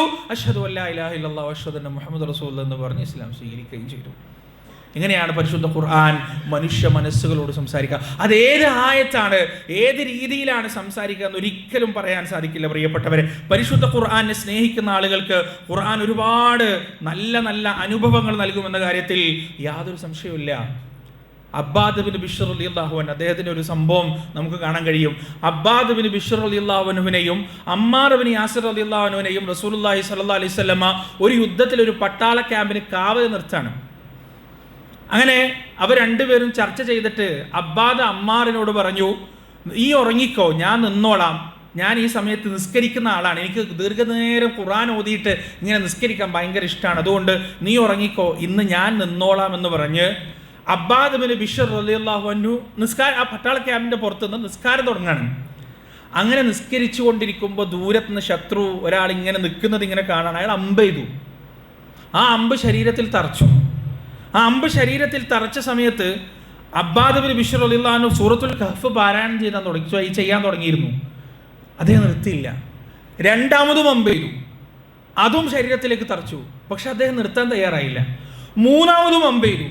ആ 3 അമ്പുകൾ ഉണ്ടാക്കിയ മാരകമായ പരിക്ക് ശരീരത്തിൽ വെച്ചുകൊണ്ട് തന്നെ അബ്ബാദ് ബിൻ ബിശ്ർ റളിയല്ലാഹു അൻഹു ആ സൂറത്തുൽ കഹ്ഫ് മുഴുവനും പാരായണം ചെയ്തു. നമ്മൾക്ക് ഇന്ന് ഓതിയിട്ടുണ്ടാവുമല്ലോ, ഖുലിന്നമാ അന ബശറും മിസ്ലുക്കും യുഹാ ഇലയ്യ അന്നമാ ഇലാഹുക്കും ഇലാഹും വാഹിദ് എന്ന ആയത്ത് വരെ മുഴുവനും പാരായണം ചെയ്ത് നിസ്കാരം തീർത്ത് അബ്ബാദ് ബിൻ ബിശ്ർ റളിയല്ലാഹു അൻഹു അമ്മാറിനെ വിളിക്കുമ്പോൾ അമ്മാർ റളിയല്ലാഹു അൻഹു കാണുന്നത് അബ്ബാദ് ബിൻ ബിശ്ർ മുഴുവൻ രക്തത്തിൽ കുളിച്ച് കിടക്കുന്നതാണ്. അമ്മാർ റളിയല്ലാഹു അൻഹു ചോദിച്ചു, അല്ല അബ്ബാദ്, ഒരു ശബ്ദമെങ്കിലും ഉണ്ടാക്കിക്കൂടായിരുന്നോ? ഒന്നെന്നെ വിളിച്ചൂടായിരുന്നോ? സുന്നത്ത് നിസ്കാരല്ലേ, നിസ്കാരം അവസാനിപ്പിച്ചൂടായിരുന്നോ എന്ന് ചോദിച്ചപ്പോൾ അബ്ബാദ് ബിൻ ബിശ്ർ റളിയല്ലാഹു അൻഹു പറഞ്ഞ മറുപടി എന്താ അറിയോ? ഞാൻ സൂറത്തുൽ കഹ്ഫ് പാരായണം ചെയ്യാൻ തുടങ്ങിയിരുന്നു. ആ കഹ്ഫ് എൻ്റെ ഹൃദയത്തെ വല്ലാതെ അങ്ങോട്ട് കീഴടക്കി. ആ ഒരു സുഖവും അനുഭൂതിയും അത് ഒഴിവാക്കാൻ എനിക്ക് മനസ്സ് വന്നില്ല. വേണം നേർച്ച് ചെയ്തതല്ല, പക്ഷെ അമ്പ് തറച്ച് കയറിയിട്ട് പോലും, ആ അമ്പ് ശരീരത്തിലേക്ക് തുളച്ച് കയറിയിട്ട് പോലും പരിശുദ്ധ ഖുർആൻ നൽകുന്ന ആ ആസ്വാദനത്തെ ഒഴിവാക്കാൻ അബ്ബാദ് റളിയല്ലാഹു അൻഹുവിന് മനസ്സ് വന്നില്ല എന്നുള്ളതാണ്. ഇത് കേൾക്കുമ്പോൾ നമ്മൾ വിചാരിക്കും ഇതൊക്കെ എക്സാജറേഷൻ അല്ലേ, ഇതൊക്കെ ഒരു അതിശയോക്തിയല്ലേ? അല്ല. ഖുർആനുമായി ബന്ധമുള്ള, ഖുർആനുമായി അഭേദ്യ ബന്ധമുള്ള ആളുകൾക്ക് ഇതിൻ്റെ ചെറിയ രീതിയിലുള്ള അനുഭവങ്ങളെങ്കിലും കിട്ടിയിട്ടുണ്ടാവും. ചില സമയത്ത് ഖുർആനിൻ്റെ നമ്മുടെ മനസ്സിനൊന്ന് കീഴടക്കാൻ, ചില വചനങ്ങൾ മനസ്സിനെ കീഴടക്കി കളയും. ഇപ്പോൾ സൂറത്ത് യൂസുഫൊക്കെ ഓതുന്ന സമയത്ത് ചിലപ്പോൾ നല്ല കാര്യമാണെങ്കിൽ, നല്ല പാരായണമാണെങ്കിൽ നമുക്ക് ആ സൂറത്തിൻ്റെ മുഴുവൻ അർത്ഥം അറിയെങ്കിലുണ്ടല്ലോ, ഒരു ബ്ലിസ്ഫുൾ ഫീലിംഗ് ആണ്. ആ കഥ ഇങ്ങനെ കേട്ടു പോവാൻ, ആ ചരിത്രം ഇങ്ങനെ കേട്ടു പോവാൻ നമുക്ക് വേറൊരു ഡിസ്ട്രാക്ഷനും വരില്ല. നിസ്കാരം തീരുന്നത് അറിയില്ല. നല്ല ഖിറാഅത്ത്, അതേസമയം നമുക്ക് ആ പരിശുദ്ധ ഖുർആനിൻ്റെ അർത്ഥവും കൂടി അറിയാമെന്നുണ്ടെങ്കിൽ നമ്മൾ അങ്ങനെ അതിൽ ലയിച്ചു പോകും. ആ തറാവീഹ് ചിലപ്പോൾ റമദാനിലൊക്കെ ആണെങ്കിൽ തറാവീഹ് നിസ്കാരം തീരുന്നത്, അവസാനിക്കുന്നത് നമ്മൾ അറിയാതെ പോകും. തീർന്നു കഴിഞ്ഞാൽ പടച്ചോനെ പെട്ടെന്ന് തീർന്നല്ലോ എന്ന് ചിന്തിച്ചു പോകും. പലപ്പോഴും നിസ്കാരത്തിൽ കുറച്ചും കൂടി ഓതിയിരുന്നെങ്കിൽ എന്ന് ചിന്തിച്ചു പോകും. അതിനെന്ത് വേണം? ഒന്ന് നല്ല കാര്യമാവണം. റസൂലുള്ളാഹി സ്വല്ലല്ലാഹു അലൈഹി വസല്ലം പറഞ്ഞതുപോലെ ഈണത്തിൽ ഖുർആൻ ഓതണമെന്ന്, അങ്ങനെ ഓതാൻ പറ്റുന്ന ആളാവണം. 2, ഈ ഖുർആൻ പറയുന്നത് എന്താ നമുക്ക് തിരിയണം. ഈ ഖുർആൻ എന്താണ് പറയുന്നത് എന്ന് നമുക്ക് മനസ്സിലാവണം. ഇത് രണ്ടും കൂടി ഒത്തുവന്നാൽ പരിശുദ്ധ ഖുർആൻ വളരെ സുന്ദരമായി ആസ്വദിക്കാൻ നമുക്ക് സാധിക്കും. ഇപ്പോൾ റമദാനിലൊക്കെ ഒരു ദിവസം 10 ജുസ് ഓതുന്ന ആളുകളുണ്ട്, ഒരു ദിവസം 15 ജുസ് ഓതുന്ന ആളുകളുണ്ട്, ഒരു ദിവസം 20 ജുസുവിൻ്റെ അടുത്ത് ഓതുന്ന ആളുകളെ എനിക്ക് പേഴ്സണലി അറിയാം. 3 ദിവസത്തിൽ കുറഞ്ഞ് പരിശുദ്ധ ഖുർആൻ ഓതി തീർക്കാൻ പാടില്ല എന്ന കൗലൊക്കെ ഉണ്ടെന്നുണ്ടെങ്കിലും അത് പറ്റുമെന്ന് പറയുന്ന പണ്ഡിതന്മാരുണ്ട്. 2 ദിവസം കൊണ്ടൊക്കെ, ഒരു ദിവസം 24 മണിക്കൂർ കൊണ്ട് ഖുർആൻ ഓതി തീർക്കുന്ന ആളുകളൊക്കെ റമദാനിലുണ്ട്. നിങ്ങൾ അവരോട് ചോദിച്ചു നോക്കുക, എങ്ങനെയാണ് നിങ്ങൾക്ക് ഇത്രയും സമയം ഇരിക്കാൻ കഴിയുന്നത്? അത് ഖുർആനുണ്ട്. ഖുർആൻ ചില സമയത്ത് മനസ്സിനെ അങ്ങനെ പിടിച്ചു വെക്കും. ഖുർആൻ ആ ഒരു ആസ്വാദനം നമുക്ക് കിട്ടിക്കഴിഞ്ഞാൽ മനസ്സിന് അവിടെ അങ്ങനെ ഒരു കാന്തിക ശക്തിയാണ്. നമ്മൾ പോലും അറിയില്ല സമയം പോകുന്നത്. നമ്മൾ പോലും അറിയില്ല മണിക്കൂറുകൾ നീങ്ങുന്നത്, പേജുകൾ ഇങ്ങനെ മറിഞ്ഞു പോകുന്നത് നമ്മൾ പോലും അറിയില്ല. അത് വല്ലാത്തൊരു ഫീലിംഗ് ആണ്. അല്ലാഹു സുബ്ഹാനഹു വ തആല ജീവിതത്തിൽ ഒരിക്കലെങ്കിലും അനുഭവിക്കാൻ നമുക്കെല്ലാവർക്കും തൗഫീഖ് നൽകുമാറാകട്ടെ. പ്രിയപ്പെട്ടവരെ, താബിഈങ്ങളിൽപ്പെട്ട ഒരു മനുഷ്യനാണ് ഫുദൈൽ ഇബ്നു ഇയാദ് എന്ന് പറയുന്ന ഒരു മനുഷ്യൻ. അദ്ദേഹം കൊള്ളക്കാരനാണ്. റോഡിലൂടെ പോകുന്ന, വഴിയിലൂടെ പോകുന്ന ആളുകളൊക്കെ കൊള്ളയടിച്ചിട്ടായിരുന്നു അദ്ദേഹം ജീവിച്ചിരുന്നത്. പകൽ മുഴുവൻ കൊള്ളയും രാത്രി മുഴുവൻ വ്യഭിചാരവുമാണ്. പകൽ കൊള്ളയടിക്കും, രാത്രി ഏതെങ്കിലും വേശ്യയുടെ വീട്ടിൽ പോയി കിടന്നുറങ്ങും. ഇതാണ് ഫുദൈൽ ഇബ്നു ഇയാദിൻ്റെ ജീവിതം എന്ന് പറയുന്നത്. അങ്ങനെ ഒരു ദിവസം കൊള്ളയൊക്കെ കഴിഞ്ഞു, കൊള്ളിവെപ്പൊക്കെ കഴിഞ്ഞ് അദ്ദേഹം ഒരു വേശ്യയുടെ വീട്ടിലേക്ക് മതിൽ ചാടി കടക്കുന്ന സമയത്ത് അതിൻ്റെ തൊട്ട അയൽപക്കത്തുള്ള അയൽവാസി പരിശുദ്ധ ഖുർആൻ പാരായണം ചെയ്യാണ്. അദ്ദേഹം പാരായണം ചെയ്യുന്നത് അലം യഅനി ലില്ലദീന ആമനു അൻ തഖ്ശഅ ഖുലൂബുഹും ലിദിക്രില്ലാഹി വമാ നസല മിനൽ ഹഖ്. വിശ്വാസികൾക്ക് സമയമായിട്ടില്ലേ അള്ളാഹു അവതരിപ്പിച്ച ഈ പരിശുദ്ധ ഖുർആനിൽ നിന്ന് ഹൃദയം മാറാനും പേടിക്കാനും ഭയപ്പെടാനും വിശ്വാസികൾക്ക് സമയമായിട്ടില്ലേ എന്ന ആയത്ത് കേട്ടപ്പോൾ ഫുദൈൽ ഭയന്നു. ഫുദൈൽ പറഞ്ഞു, ഹാനൽ വഖ്ത്, സമയമായി. ഇതെല്ലാം ഒറ്റ ആയത്താണ്, ഒരേ ഒരു ആയത്ത്. ആ അയൽവക്കക്കാരൻ തഹജ്ജുദ് നിസ്കരിക്കാൻ, ഇയാള് കൊള്ളയും കൊള്ളിവെപ്പൊക്കെ കഴിഞ്ഞിട്ട് വേശ്യൻ്റെ അടുത്ത് വ്യഭിചരിക്കാൻ വന്നതാണ്. പക്ഷെ തൊട്ടടുത്തുള്ള അയൽവക്കക്കാരൻ അദ്ദേഹം തഹജ്ജുദ് നിസ്കരിക്കാണ്, സൂറത്തുൽ ഹദീദ് ഓടിയിട്ട്. ഈ ആയത്ത് ഇങ്ങോട്ട് കേട്ടപ്പോൾ ഫുദൈലിൻ്റെ സകല നിയന്ത്രണം വിട്ടു. ഫുദൈൽ മതിൽ തിരിച്ചു കടന്നു പോയി. അദ്ദേഹം തൗബ ചെയ്യാൻ വേണ്ടിയിട്ട് പോവാണ്. ആ സമയത്ത് പോകുന്ന വഴിക്ക് ഒരു കച്ചവട സംഘം അങ്ങോട്ടും ഇങ്ങോട്ടും സംസാരിക്കുന്നത് അദ്ദേഹം കേൾക്കാണ്. ചില ആളുകൾ പറഞ്ഞു, നമുക്ക് ഇന്ന് ഇവിടെ തങ്ങാം, നമുക്ക് യാത്ര തുടരണ്ട, ഇന്നിവിടെ തങ്ങാന്ന് പറഞ്ഞു. മറ്റേ ആൾ പറഞ്ഞു, വേണ്ട, നമുക്ക് സ്ഥലത്തെത്താം, നമുക്ക് യാത്ര തുടരാം. അപ്പോൾ പോണ്ടാന്ന് പറഞ്ഞ ആളുകൾ പറഞ്ഞു, ഇവിടുത്തെ പ്രശ്നം നിങ്ങൾക്ക് അറിയായിട്ടാണ്, ഫുദൈൽ അവിടെ കാത്തിക്കുന്നുണ്ടാവും, ഫുദൈലും കൂട്ടരും ഉണ്ടാവും, അവർ കൊള്ളയടിക്കും, ഒന്നും ഇവിടെ ബാക്കിയാവില്ല, അതുകൊണ്ട് നമുക്ക് ഇവിടെ തങ്ങാമെന്ന് പറയുന്നത് ഇതേ ഫുദൈൽ ഇബ്നു ഇയാദ് കേൾക്കാൻ അദ്ദേഹത്തിൻ്റെ മനസ്സ് വല്ലാതെ വേദനിക്കാൻ. പിന്നീട് അദ്ദേഹം തൗബ ചെയ്തിട്ട് പിന്നീട് അദ്ദേഹം ഇൽമിൻ്റെ മാർഗത്തിലേക്ക് പ്രവേശിക്കാൻ പഠിക്കാൻ. അദ്ദേഹം പഠിച്ച് പിന്നീട് ആ കാലഘട്ടത്തിലെ ആളുകൾക്ക് ഒരുപാട് ഇൽമു പകർന്നു കൊടുക്കുന്ന, ലോകത്തറിയപ്പെട്ട പല പണ്ഡിതന്മാരുടെയും മുഅല്ലിമായി, പല പണ്ഡിതന്മാരുടെയും അധ്യാപകനായി ഫുദൈൽ ഇബ്നു ഇയാദ് മാറി എന്നുള്ളതാണ്. അദ്ദേഹം ഒരു താബിയാണ്, അങ്ങനെ മാറി എന്നുള്ളതാണ് ചരിത്രം നമുക്ക് പറഞ്ഞത്. ഒരൊറ്റ ആയത്താണ്, അലം യഅനി ലില്ലദീന ആമനു അൻ തഖ്ശഅ ഖുലൂബുഹും ലിദിക്രില്ലാഹ്. വിശ്വാസികൾക്ക് അല്ലാഹുവിനെ കുറിച്ചുള്ള ഭയത്താൽ ഹൃദയം കിടിലം കൊള്ളാൻ സമയമായിട്ടുണ്ടെന്ന ഒരൊറ്റ ആയത്ത്, അത് ഹൃദയത്തിനോട് സംവദിച്ചു. ചെവി കൊണ്ടല്ല, ഹൃദയം കൊണ്ട് അദ്ദേഹം അത് കേട്ടു. പ്രിയപ്പെട്ടവരെ, അതേപോലെ സഈദ് ഇബ്നു ജുബൈർ റഹിമഹുല്ല, അദ്ദേഹം ഒരു താബിആൻ. അദ്ദേഹത്തെ ഹജ്ജാജ് ഇബ്നു യൂസുഫ് എന്ന് പറയുന്ന ഇസ്ലാമിക ലോകത്ത് വളരെയധികം അക്രമങ്ങൾ നടത്തിയ, കഅബാലയത്തിൻ്റെ പരിസരത്ത് സ്വഹാബികളെ പോലും കൊന്നിട്ടുണ്ട്. ഇയാൾ സ്വഹാബിമാരെ പോലും കൊല നടത്തിയിട്ടുണ്ട്. ഹജ്ജാജ് ഇബ്നു യൂസുഫ് വളരെ ക്രൂരനായ ഭരണാധികാരിയാണ്. വളരെ ക്രൂരമായിട്ടാണ് സുബൈർ റളിയല്ലാഹു അൻഹുവിനെ കൊലപ്പെടുത്തിയത്.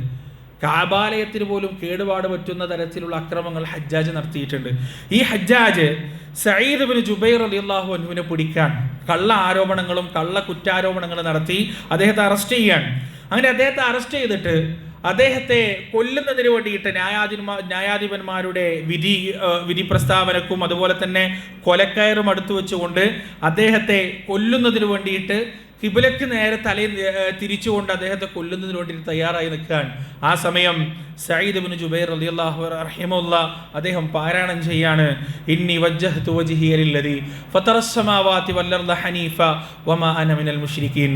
ഞാനിതാ എൻ്റെ മുഖത്തെ തിരിച്ചിരിക്കുന്നു, ആകാശങ്ങളെയും ഭൂമിയെയും പടച്ച ലോകരക്ഷിതാവായ അള്ളാഹുവിൻ്റെ നേരേക്ക് നിഷ്കളങ്കമായി കൊണ്ട് ഞാൻ എൻ്റെ മുഖത്തെ തിരിച്ചിരിക്കുന്നു. വമാ അന മിനൽ മുശ്രിക്കീൻ, ഞാൻ ഒരിക്കലും അള്ളാഹുവിൽ പങ്കു ചേർക്കുന്നവനല്ല. ഇത് കേട്ട ഹജ്ജാജ് അലറിക്കൊണ്ടുവന്നിട്ട് ഈ പറയുന്ന സഈദ് ഇബ്നു ജുബൈറിൻ്റെ മുഖം വേറെ ഒരു ഭാഗത്തേക്ക് തിരിക്കുകയാണ്. അങ്ങനെ തിരിച്ച സമയം സഈദ് ഇബ്നു ജുബൈർ റളിയല്ലാഹു അൻഹു അടുത്തതായി ഓതാണ്, വലില്ലാഹിൽ മശ്രിഖു വൽ മഗ്രിബു ഫൈനമാ തുവല്ലു ഫതമ്മ വജ്ഹുല്ലാഹ് ഇന്നല്ലാഹ വാസിഉൻ അലീം. അല്ലാഹുവിൻ്റെതാണ് കിഴക്കും പടിഞ്ഞാറുമെല്ലാം. ഫൈനമാ തുവല്ലു, നിങ്ങൾ എങ്ങോട്ട് തിരിഞ്ഞാലും, ഫതമ്മ വജ്ഹുല്ലാഹ്, അല്ലാഹുവിൻ്റെ മുഖം നിങ്ങൾ അവിടെ കണ്ടെത്തും, അല്ലാഹുവിൻ്റെ മുഖത്തിന് നേർക്കായിരിക്കും നിങ്ങൾ എന്ന ആയത്ത് ഈ പറയുന്ന സഈദ് ഇബ്നു ജുബൈർ റളിയല്ലാഹു അൻഹു പാരായണം ചെയ്യാൻ. ഇത് കേട്ട് ആകെ വിറളി കൊണ്ട ഹജ്ജാജ് ഈ പറയുന്ന സഈദ് ഇബ്നു ജുബൈറിനെ താഴേക്ക് തള്ളിയിടാൻ, എന്നിട്ട് അദ്ദേഹത്തിൻ്റെ മുഖം ഭൂമിയിലേക്ക് താഴ്ത്തിപ്പിടിക്കാൻ, കുത്തിപ്പിടിക്കാൻ ആ സമയം അദ്ദേഹം ഉറക്കെ പാരായണം ചെയ്യാണ്, മിൻഹാ ഖലഖനാകും വഫീഹാ നുഈദുകും വമിൻഹാ നുഖ്രിജുകും താറത്തൻ ഉഖ്റ. ഈ ഭൂമിയിൽ നിന്നാണ് നിങ്ങളെ പടച്ചത്, ഈ ഭൂമിയിലേക്ക് തന്നെയാണ് നിങ്ങളെ ഞാൻ മടക്കാനും പോകുന്നത്, ഈ ഭൂമിയിൽ നിന്ന് തന്നെയാണ് നാളെ നിങ്ങളെ ഞാൻ എഴുന്നേൽപ്പിക്കാനും പോകുന്നത് എന്ന സൂറത്തു താഹയിലെ വചനം കൂടി സഈദ് ഇബ്നു ജുബൈർ റളിയല്ലാഹു അൻഹു പാരായണം ചെയ്തപ്പോൾ ഹജ്ജാജ് അദ്ദേഹത്തെ ഒഴിവാക്കിയിട്ട് അദ്ദേഹത്തിൻ്റെ പാട്ടിന് പോവാണ്. കാരണം ഇത് കേട്ട ആളുകൾക്ക് മുഴുവൻ ഈ ആയത്തുകൾ ഓരോ പ്രവർത്തനങ്ങൾ ചെയ്യുമ്പോഴും അതിനെ ഗണ്ണിക്കുന്നത് സഈദ് ഇബ്നു ജുബൈർ റഹിമഹുല്ല ഹജ്ജാജിനെ ഗണ്ണിക്കുന്നത് പരിശുദ്ധ ഖുർആൻ ഓതിയിട്ടാണ്.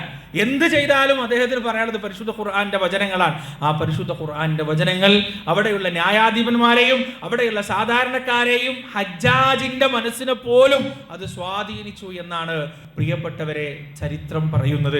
അവരൊക്കെ ഖുർആൻ കൊണ്ട് ജീവിച്ചവരായിരുന്നു, ഖുർആൻ കൊണ്ട് സംസാരിച്ചവരായിരുന്നു. അത്താഴത്തിന്റെ സമയത്തിനെ കുറിച്ച് നമ്മൾ എന്താ പറയാറുള്ളത്? 50 ആയത്ത് ഓതാനുള്ള സമയം എന്നാണ് അത്താഴത്തിന്റെ സമയത്തെ കുറിച്ച് സ്വഹാബികൾ പറഞ്ഞിട്ടുള്ളത്. അവരുടെ ജീവിതത്തിന്റെ കാൽക്കുലേഷൻ മുഴുവൻ അങ്ങനെയായിരുന്നു. ഇത്ര ദൂരയാത്രയിൽ എത്ര ആയത്ത് ഓതാൻ പറ്റും, എത്ര ആയത്ത് ഓതുന്ന സമയമാണ് ഈ രണ്ട് സംഗതികൾക്കിടയിൽ ഉണ്ടാവുക, ഇവിടുന്ന് ഇന്ന സ്ഥലത്തേക്ക് എത്തുമ്പോൾ പരിശുദ്ധ ഖുർആന്റെ എത്ര ഭാഗം, ഇങ്ങനെ ജീവിതത്തിന്റെ എല്ലാ മേഖലയും പരിശുദ്ധ ഖുർആനുമായി അഭേദ്യമായി ബന്ധപ്പെട്ട് കിടക്കുന്നതായിരുന്നു സ്വഹാബത്തിന്റെ ജീവിതം മുഴുവൻ. എന്ന് മാത്രമല്ല കേട്ടോ, അവർക്ക് ഖുർആനോടുള്ള സ്നേഹം അചഞ്ചലമായിരുന്നു. റസൂലുള്ളാഹി സ്വല്ലല്ലാഹു അലൈഹി വസല്ലം പരസ്യ പ്രബോധനത്തിന്റെ കൽപ്പന കിട്ടിയപ്പോൾ തൻ്റെ മുന്നിലിരിക്കുന്ന സഹാബത്തിനോട് ചോദിക്കുന്നുണ്ട്, ആര് പരസ്യപ്പെടുത്തും പരിശുദ്ധ ഖുർആൻ? അതിൽ ആദ്യം കൈവക്കിയത് ഇബ്നു മസ്ഊദ് റളിയല്ലാഹു അൻഹു ആണ്. ഇബ്നു മസ്ഊദ് റളിയല്ലാഹു എന്ന് പറഞ്ഞാൽ അദ്ദേഹം തറവാടില്ലാത്ത ഒരാളാണ്, അടിമയുടെ പുത്രൻ എന്നാണ് അദ്ദേഹത്തിന്റെ വിളിപ്പേര് തന്നെ. ആരും ചോദിക്കാനും പറയാനില്ലാത്തൊരു മനുഷ്യൻ, കാണാൻ സൗന്ദര്യം ഇല്ലാത്തൊരു മനുഷ്യൻ, ആരോഗ്യമില്ലാത്തൊരു മനുഷ്യൻ. റസൂല് പറഞ്ഞു, ഇബ്നു മസ്ഊദ് നീ അതിന് നിൽക്കരുത്. കാരണം ഒന്നാമത് മക്കക്കാരെ ആക്രമിക്കുമ്പോൾ അത് കൊള്ളാനുള്ള ആരോഗ്യം നിനക്കില്ല. 2, നിന്നെ ആക്രമിച്ചു കഴിഞ്ഞാൽ ആരും ചോദിക്കാൻ വരൂല എന്നുള്ള വസ്തുത അവരുടെ അക്രമത്തിന്റെ ആക്കം കൂട്ടും, ശക്തി കൂട്ടും. അതുകൊണ്ട് താങ്കൾ അതിന് നിൽക്കരുത് എന്ന് റസൂൽ സല്ലല്ലാഹു അലൈഹി വസല്ലം പറഞ്ഞപ്പോൾ ഇബ്നു മസ്ഊദ് പ്രവാചകനോട് യാചിക്കാണ്, എനിക്ക് ആ അവസരം തരണം, ഖുർആൻ ഉറക്കെ വെളിപ്പെടുത്താനുള്ള അവസരം എനിക്ക് തരണമെന്ന് പറഞ്ഞ് ഇബ്നു മസ്ഊദ് റളിയല്ലാഹു അൻഹു റസൂലുള്ളാഹി സ്വല്ലല്ലാഹു അലൈഹി വസല്ലമയോട് യാചിക്കാൻ അവസാനം അദ്ദേഹത്തിന്റെ നിർബന്ധത്തിന് വഴങ്ങി റസൂലുള്ളാഹി സ്വല്ലല്ലാഹു അലൈഹി വസല്ലം ഇബ്നു മസ്ഊദ് റളിയല്ലാഹു അൻഹു ഈ പരിശുദ്ധ ഖുർആൻ പരസ്യപ്പെടുത്താനുള്ള അനുവാദം കൊടുത്തപ്പോൾ അദ്ദേഹം പോവാൻ കാബാലയത്തിന്റെ പരിസരത്തേക്കാണ് പോകുന്നത്. കാബാല എന്ന് പറഞ്ഞാൽ അന്നത്തെ ഹിംസ ജന്തുക്കൾ മുഴുവൻ ഒരുമിച്ച് കൂടുന്ന സ്ഥലം. അബൂജഹൽ, മുത്തുബത്തും ഷൈബത്തും അർക്കമിന്റെ വീട്ടിൽ പ്രബോധനം നടക്കുന്ന സമയമാണിത്. എല്ലാ കൊടികുത്തിയ ശത്രുക്കളും ഇസ്ലാമിന്റെ ഖുർആന്റെ ശത്രുക്കളൊക്കെ ജീവിച്ചിരിക്കുന്ന കാലം. ബദർ കഴിഞ്ഞിട്ടാണല്ലോ കുറേ എണ്ണം ഇല്ലാണ്ടാവുന്നത്. എല്ലാം ജീവിച്ചിരിക്കുന്ന കാലം. ആ കാലഘട്ടത്തിലാണ് ഇബ്നു മസ്ഊദ് റളിയല്ലാഹു അൻഹു പരിശുദ്ധ ഖുർആന്റെ വചനവുമായി കാബാലയത്തിന്റെ അടുത്തേക്ക് പോകുന്നത്. അദ്ദേഹം കാബ ഇങ്ങനെ ചുറ്റിക്കൊണ്ടിരിക്കുമ്പോൾ ഇബ്നു മസ്ഊദിനെ കുറിച്ച് പറയുന്നത് ആൾക്കൂട്ടത്തിൽ അദ്ദേഹം നടക്കാൻ തുടങ്ങിക്കഴിഞ്ഞാൽ അദ്ദേഹത്തെ കാണൂല, കുറുന്നിട്ടാണ്, ചെറിയ മനുഷ്യനാണ്, മെല്ലിച്ച മനുഷ്യനാണ്. ആരും അദ്ദേഹത്തെ കണ്ടാൽ തന്നെ ആരും ശ്രദ്ധിക്കൂല. പക്ഷെ അങ്ങനെ ഒരു മനുഷ്യൻ കാബാലയത്തിന്റെ പരിസരത്ത് വെച്ച് അർ-റഹ്മാൻ അല്ലമൽ ഖുർആൻ ഖലഖൽ ഇൻസാൻ എന്ന പരിശുദ്ധ ഖുർആനിന്റെ വചനങ്ങൾ ഓതാൻ തുടങ്ങിയപ്പോൾ അവിടെയുള്ള കലപില ശബ്ദങ്ങൾ മുഴുവനും നിലച്ചു, അവിടെയുള്ള സംസാര ശബ്ദങ്ങൾ മുഴുവനും നിലച്ചു. എല്ലാവരും കാതുകൂർപ്പിച്ച് ഇബ്നു മസ്ഊദിന്റെ ശബ്ദത്തിലേക്ക്, അദ്ദേഹത്തിന്റെ വ്യക്തിപ്രഭാവം കൊണ്ടല്ല, അദ്ദേഹത്തിനുള്ള വ്യക്തിത്വം കൊണ്ടോ അദ്ദേഹത്തിൻ്റെ പണത്തിൻ്റെ ഊക്ക് കൊണ്ടോ അല്ല, മറിച്ച് അദ്ദേഹം പറയുന്ന വചനങ്ങൾ അത്രമാത്രം ഇറസിസ്റ്റിബിൾ ആയിരുന്നു അവർക്ക്. അവരതെങ്ങനെ കേട്ടുകൊണ്ടേയിരുന്നു. പെട്ടെന്ന് ഏതോ ഒരുത്തൻ പറഞ്ഞു, ഇത് മുഹമ്മദിന്റെ ഖുർആനാണ് കേട്ടോ, ഈവൻ പാരായണം ചെയ്യുന്നത് മുഹമ്മദിന്റെ ഖുർആനാണ് സ്വല്ലല്ലാഹു അലൈഹി വസല്ലം. ഇത് കേൾക്കേണ്ട താമസം പിന്നീട് ആക്രോശത്തിന്റെ ശബ്ദമാണ് കേൾക്കുന്നത്, അട്ടഹാസത്തിന്റെ ശബ്ദമാണ് കേൾക്കുന്നത്. ആ കാബാലയത്തിന്റെ ചുറ്റിലും ഉണ്ടായിരുന്ന ഖുർആനിന്റെ കൊടിയ ശത്രുക്കൾ മുഴുവൻ ഈ പാവം മനുഷ്യന്റെ നെഞ്ചിന്റെ മുകളിൽ കയറി നിന്നു. ചിലവർ ചാടി വന്നു, ചവിട്ടാൻ തുടങ്ങി, തൊഴിക്കാൻ തുടങ്ങി, ഇടിക്കാൻ തുടങ്ങി. യഥാർത്ഥത്തിൽ ഒരു ഇടി കൊള്ളാൻ പോലും ശേഷിയില്ലാത്ത ഇബ്നു മസ്ഊദ് റളിയല്ലാഹു അൻഹു ആവർത്തിച്ചുള്ള മർദ്ദനങ്ങൾ കേട്ടിട്ടും അദ്ദേഹം പാരായണം ചെയ്തുകൊണ്ടേയിരുന്നു. ഫബിഅയ്യി ആലാഇ റബ്ബികുമാ തുകദ്ദിബാൻ. നിങ്ങൾ ആ രംഗം മനസ്സിലൊന്ന് ആലോചിച്ച് നോക്കുക പ്രിയപ്പെട്ടവരെ. ശക്തരായ കുറേ മനുഷ്യന്മാർ ദുർബലനായ ഒരു മനുഷ്യന്റെ മേലെ പൊതിഞ്ഞു നിന്നിട്ട് ആക്രമിക്കാൻ, അവർ തെറി വിളിക്കാൻ, അവരെ ആക്രോശിക്കാൻ, അട്ടഹസിക്കാൻ, ആ ആക്രോശത്തിൻ്റെയും ആ അട്ടഹാസത്തിൻ്റെയും ആ ഇടിയുടെയും തൊഴിയുടെയും എല്ലാം ശബ്ദത്തിൻ്റെ ഇടയിൽ ഈ ദുർബലനും ബലഹീനനുമായ മനുഷ്യൻ ഉറക്കെ വിളിച്ച് ഓതാണ് ഫബിഅയ്യി ആലാഇ റബ്ബികുമാ തുകദ്ദിബാൻ, നിങ്ങളുടെ രക്ഷിതാവിൻ്റെ ഏതേത് അനുഗ്രഹങ്ങളാണ് നിങ്ങൾ നിഷേധിച്ചു തള്ളുന്നത്, ഏതേത് അനുഗ്രഹങ്ങളാണ് നിങ്ങൾ കളവാക്കുന്നത് എന്ന് ഈ ദുർബലനായ മനുഷ്യന്റെ നേർത്ത ശബ്ദം പ്രിയപ്പെട്ടവരെ ആൾക്കൂട്ടത്തിന്റെ അട്ടഹാസങ്ങൾക്കിടയിലൂടെ ഉയർന്നുകൊണ്ടിരിക്കുകയാണ്. ബോധം പോകുന്നത് വരെ അദ്ദേഹം പാരായണം ചെയ്തു. ബോധം പോകുന്നത് വരെ ഏതോ ചില നല്ല മനുഷ്യർ ഇടപെട്ട് ആൾക്കൂട്ടത്തെ മാറ്റി ആ പാവം മനുഷ്യനെ ചേർത്ത് പിടിച്ച് ആൾക്കൂട്ടത്തിന് പുറത്തേക്ക് കൊണ്ടുപോയി സ്വഹാബത്തിന്റെ അടുത്തെത്തിച്ചു. നബി സല്ലല്ലാഹു അലൈഹി വസല്ലമ അദ്ദേഹത്തിന്റെ മുഖം കഴുകി, അദ്ദേഹത്തെ ആശ്വസിപ്പിച്ചു. ബോധം വന്നപ്പോൾ ഇബ്നു മസ്ഊദ് റളിയല്ലാഹു അൻഹു വീണ്ടും ചോദിക്കുന്നത് എന്താ അറിയോ? റസൂലേ, എനിക്കൊരവസരം കൂടി തരുമോ എന്നുള്ളതാണ്. എനിക്കൊരവസരം കൂടി തരുമോ? ഞാൻ ഒരു വട്ടം കൂടി പോട്ടെ, എന്നിട്ട് ഞാൻ ഒരു വട്ടം ആലോചിച്ചു. എന്തുകൊണ്ടാണ്? ശരീരത്തെ അടി കിട്ടുമ്പോൾ വേദന ഇല്ലാത്തതുകൊണ്ടല്ല പ്രിയപ്പെട്ടവരെ. ഇടിയും അടിയും തൊഴിയും മർദ്ദനവും കിട്ടുമ്പോൾ വേദന ഇല്ലാത്തതുകൊണ്ടല്ല. ആ വേദനകൾക്കപ്പുറത്ത് ഈ പരിശുദ്ധ ഖുർആനിന്റെ വചനങ്ങൾ ഒരാളെങ്കിലും ഒരാളെ കേൾപ്പിക്കാനുള്ള ഭാഗ്യം എനിക്കുണ്ടല്ലോ, ഒരാളെയെങ്കിലും ഒരാളെ കേൾപ്പിക്കാൻ എനിക്ക് സാധിക്കുന്നുണ്ടല്ലോ എന്ന ചിന്തയാണ് ആ ഖുർആനിന്റെ പ്രബോധകരാവാനുള്ള അടങ്ങാത്ത ആഗ്രഹമാണ് ഇബ്നു മസ്ഊദ് റളിയല്ലാഹു അൻഹുവിനെ ഇതിന് പ്രേരിപ്പിച്ചത്. മഹാനായ മിസ്അബ് ഇബ്നു ഉമൈർ റളിയല്ലാഹു അൻഹു മദീനത്തേക്ക് പോയി. എന്താന്നുള്ളത് അന്ന് അഹ്കാമുകളൊന്നും അവതരിച്ചിട്ടില്ല. പരിശുദ്ധ ഖുർആനിലെ ഗഹനമായി ചിന്തിക്കപ്പെടുന്ന അഹ്കാമുകളൊന്നും അവതരിക്കാത്തൊരു കാലഘട്ടത്തിലാണ് മിസ്അബ് റളിയല്ലാഹു അൻഹുവിനോട് റസൂലുള്ളാഹി സ്വല്ലല്ലാഹു അലൈഹി വസല്ലം മദീനയിൽ പ്രബോധനം ചെയ്യാൻ പോകാൻ പറയുന്നത്. ആ മദീനയിൽ 2ാം അഖബ ഉടമ്പടിയിൽ തൻ്റെ കൂടെ ഉണ്ടായിരുന്ന 70 ചില്ലാനം ആളുകളുടെ കൂടെ മിസ്അബ് റളിയല്ലാഹു അൻഹു പോകുമ്പോൾ അദ്ദേഹത്തിൻ്റെ കയ്യിലുണ്ടായിരുന്നത് ഏതാനും ചില ആയത്തുകൾ, പരിശുദ്ധ ഖുർആനിൻ്റെ വചനങ്ങൾ മാത്രമാണ്. ഈ വചനങ്ങളുമായിട്ടാണ് അദ്ദേഹം പോകുന്നത്. അദ്ദേഹം പോയി ഓരോ ഗോത്രത്തലവന്മാരെ കണ്ടു. അദ്ദേഹം മദീനയുടെ മണ്ണ് ഇളക്കി മറിച്ചു. ഒരു സംഭവം പറയുന്നത്, അദ്ദേഹം ഇതുപോലെ പ്രബോധനം നടത്തുന്ന സമയം ഉസൈർ എന്ന് പറയുന്ന ഒരു ഗോത്രത്തലവൻ അദ്ദേഹം മിസ്അബിനെ തേടി വന്നു. മിസ്അബ് റളിയല്ലാഹു അൻഹു ഒരു സ്ഥലത്ത് ഇങ്ങനെ നിൽക്കായിരുന്നു. ഉസൈർ ഇങ്ങനെ തേടി വന്നിട്ട് പറഞ്ഞു, നിങ്ങളുടെ പ്രവർത്തനത്തെക്കുറിച്ച് ഞാൻ കേട്ടു. നിങ്ങൾ ഈ ഗോത്രങ്ങൾക്കിടയിൽ പ്രശ്നങ്ങളും കുഴപ്പങ്ങളും ഭിന്നിപ്പും ഉണ്ടാക്കാൻ നടക്കുന്നുണ്ടെന്ന് ഞാൻ കേട്ടു. അവസാനിപ്പിച്ചു. അതാണ് നല്ലത്. ഇവിടുന്ന് മര്യാദയ്ക്ക് വണ്ടി വിട്ടിട്ടില്ലെങ്കിൽ വിവരം അറിയും, മര്യാദയ്ക്ക് ഇവിടുന്ന് പോകാൻ കഴിയൂല എന്നൊക്കെ പറഞ്ഞ് ഭീഷണിപ്പെടുത്തി. മിസ്അബ് റളിയല്ലാഹു അൻഹു ഉസൈദിന്റെ നെഞ്ചത്ത് കൈവച്ചു. ഉസൈദിന്റെ നെഞ്ചത്ത് കൈവച്ചിട്ട് ഉസൈദിനോട് പറഞ്ഞു, ശരി, ഞാൻ നിർത്തിക്കോളാം, ഞാൻ എൻ്റെ ഈ പ്രവർത്തനം അവസാനിച്ച് പോകാം. പക്ഷെ ഞാൻ എന്താണ് ജനങ്ങളോട് പറയുന്നത് എന്ന് കേൾക്കാനുള്ളൊരു മനസ്സ് കാണിച്ചൂടെ? എന്നിട്ടത് തെറ്റാണെന്ന് നിങ്ങൾക്ക് തോന്നിയാൽ ഞാനത് നിർത്താം, ഞാനത് ഒഴിവാക്കാം എന്ന് മിസ്അബ് റളിയല്ലാഹു അൻഹു പറഞ്ഞു. ഉസൈദിന് അതൊരു ന്യായമായിട്ട് തോന്നി.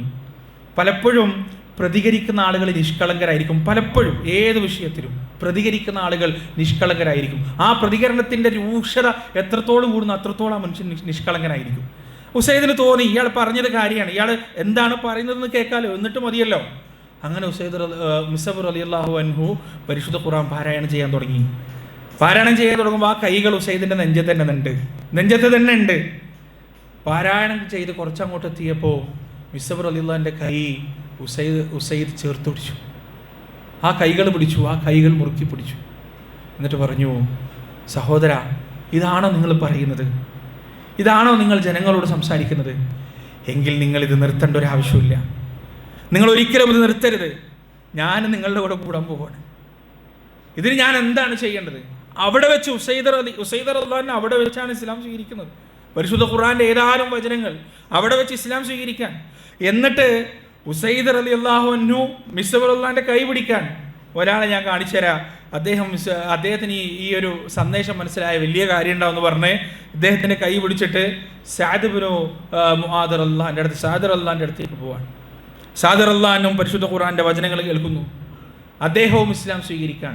ഈ സഅദ് റളിയല്ലാഹു അൻഹു ആണ് പിന്നീട് ബദർ യുദ്ധത്തിൻ്റെ രണഭൂമിയിൽ റസൂലുള്ളാഹി സ്വല്ലല്ലാഹു അലൈഹി വസല്ലം അൻസാറുകളോട് അഭിപ്രായം ചോദിച്ചപ്പോൾ, യാ റസൂലല്ലാഹ്, ആർത്തലക്കുന്ന കടലിന്റെ തിരമാലയിലേക്ക് അങ്ങ് ഞങ്ങളെ നയിച്ചാൽ ഒരു മടിയും കൂടാതെ അങ്ങയുടെ കൂടെ ഞങ്ങൾ വരും.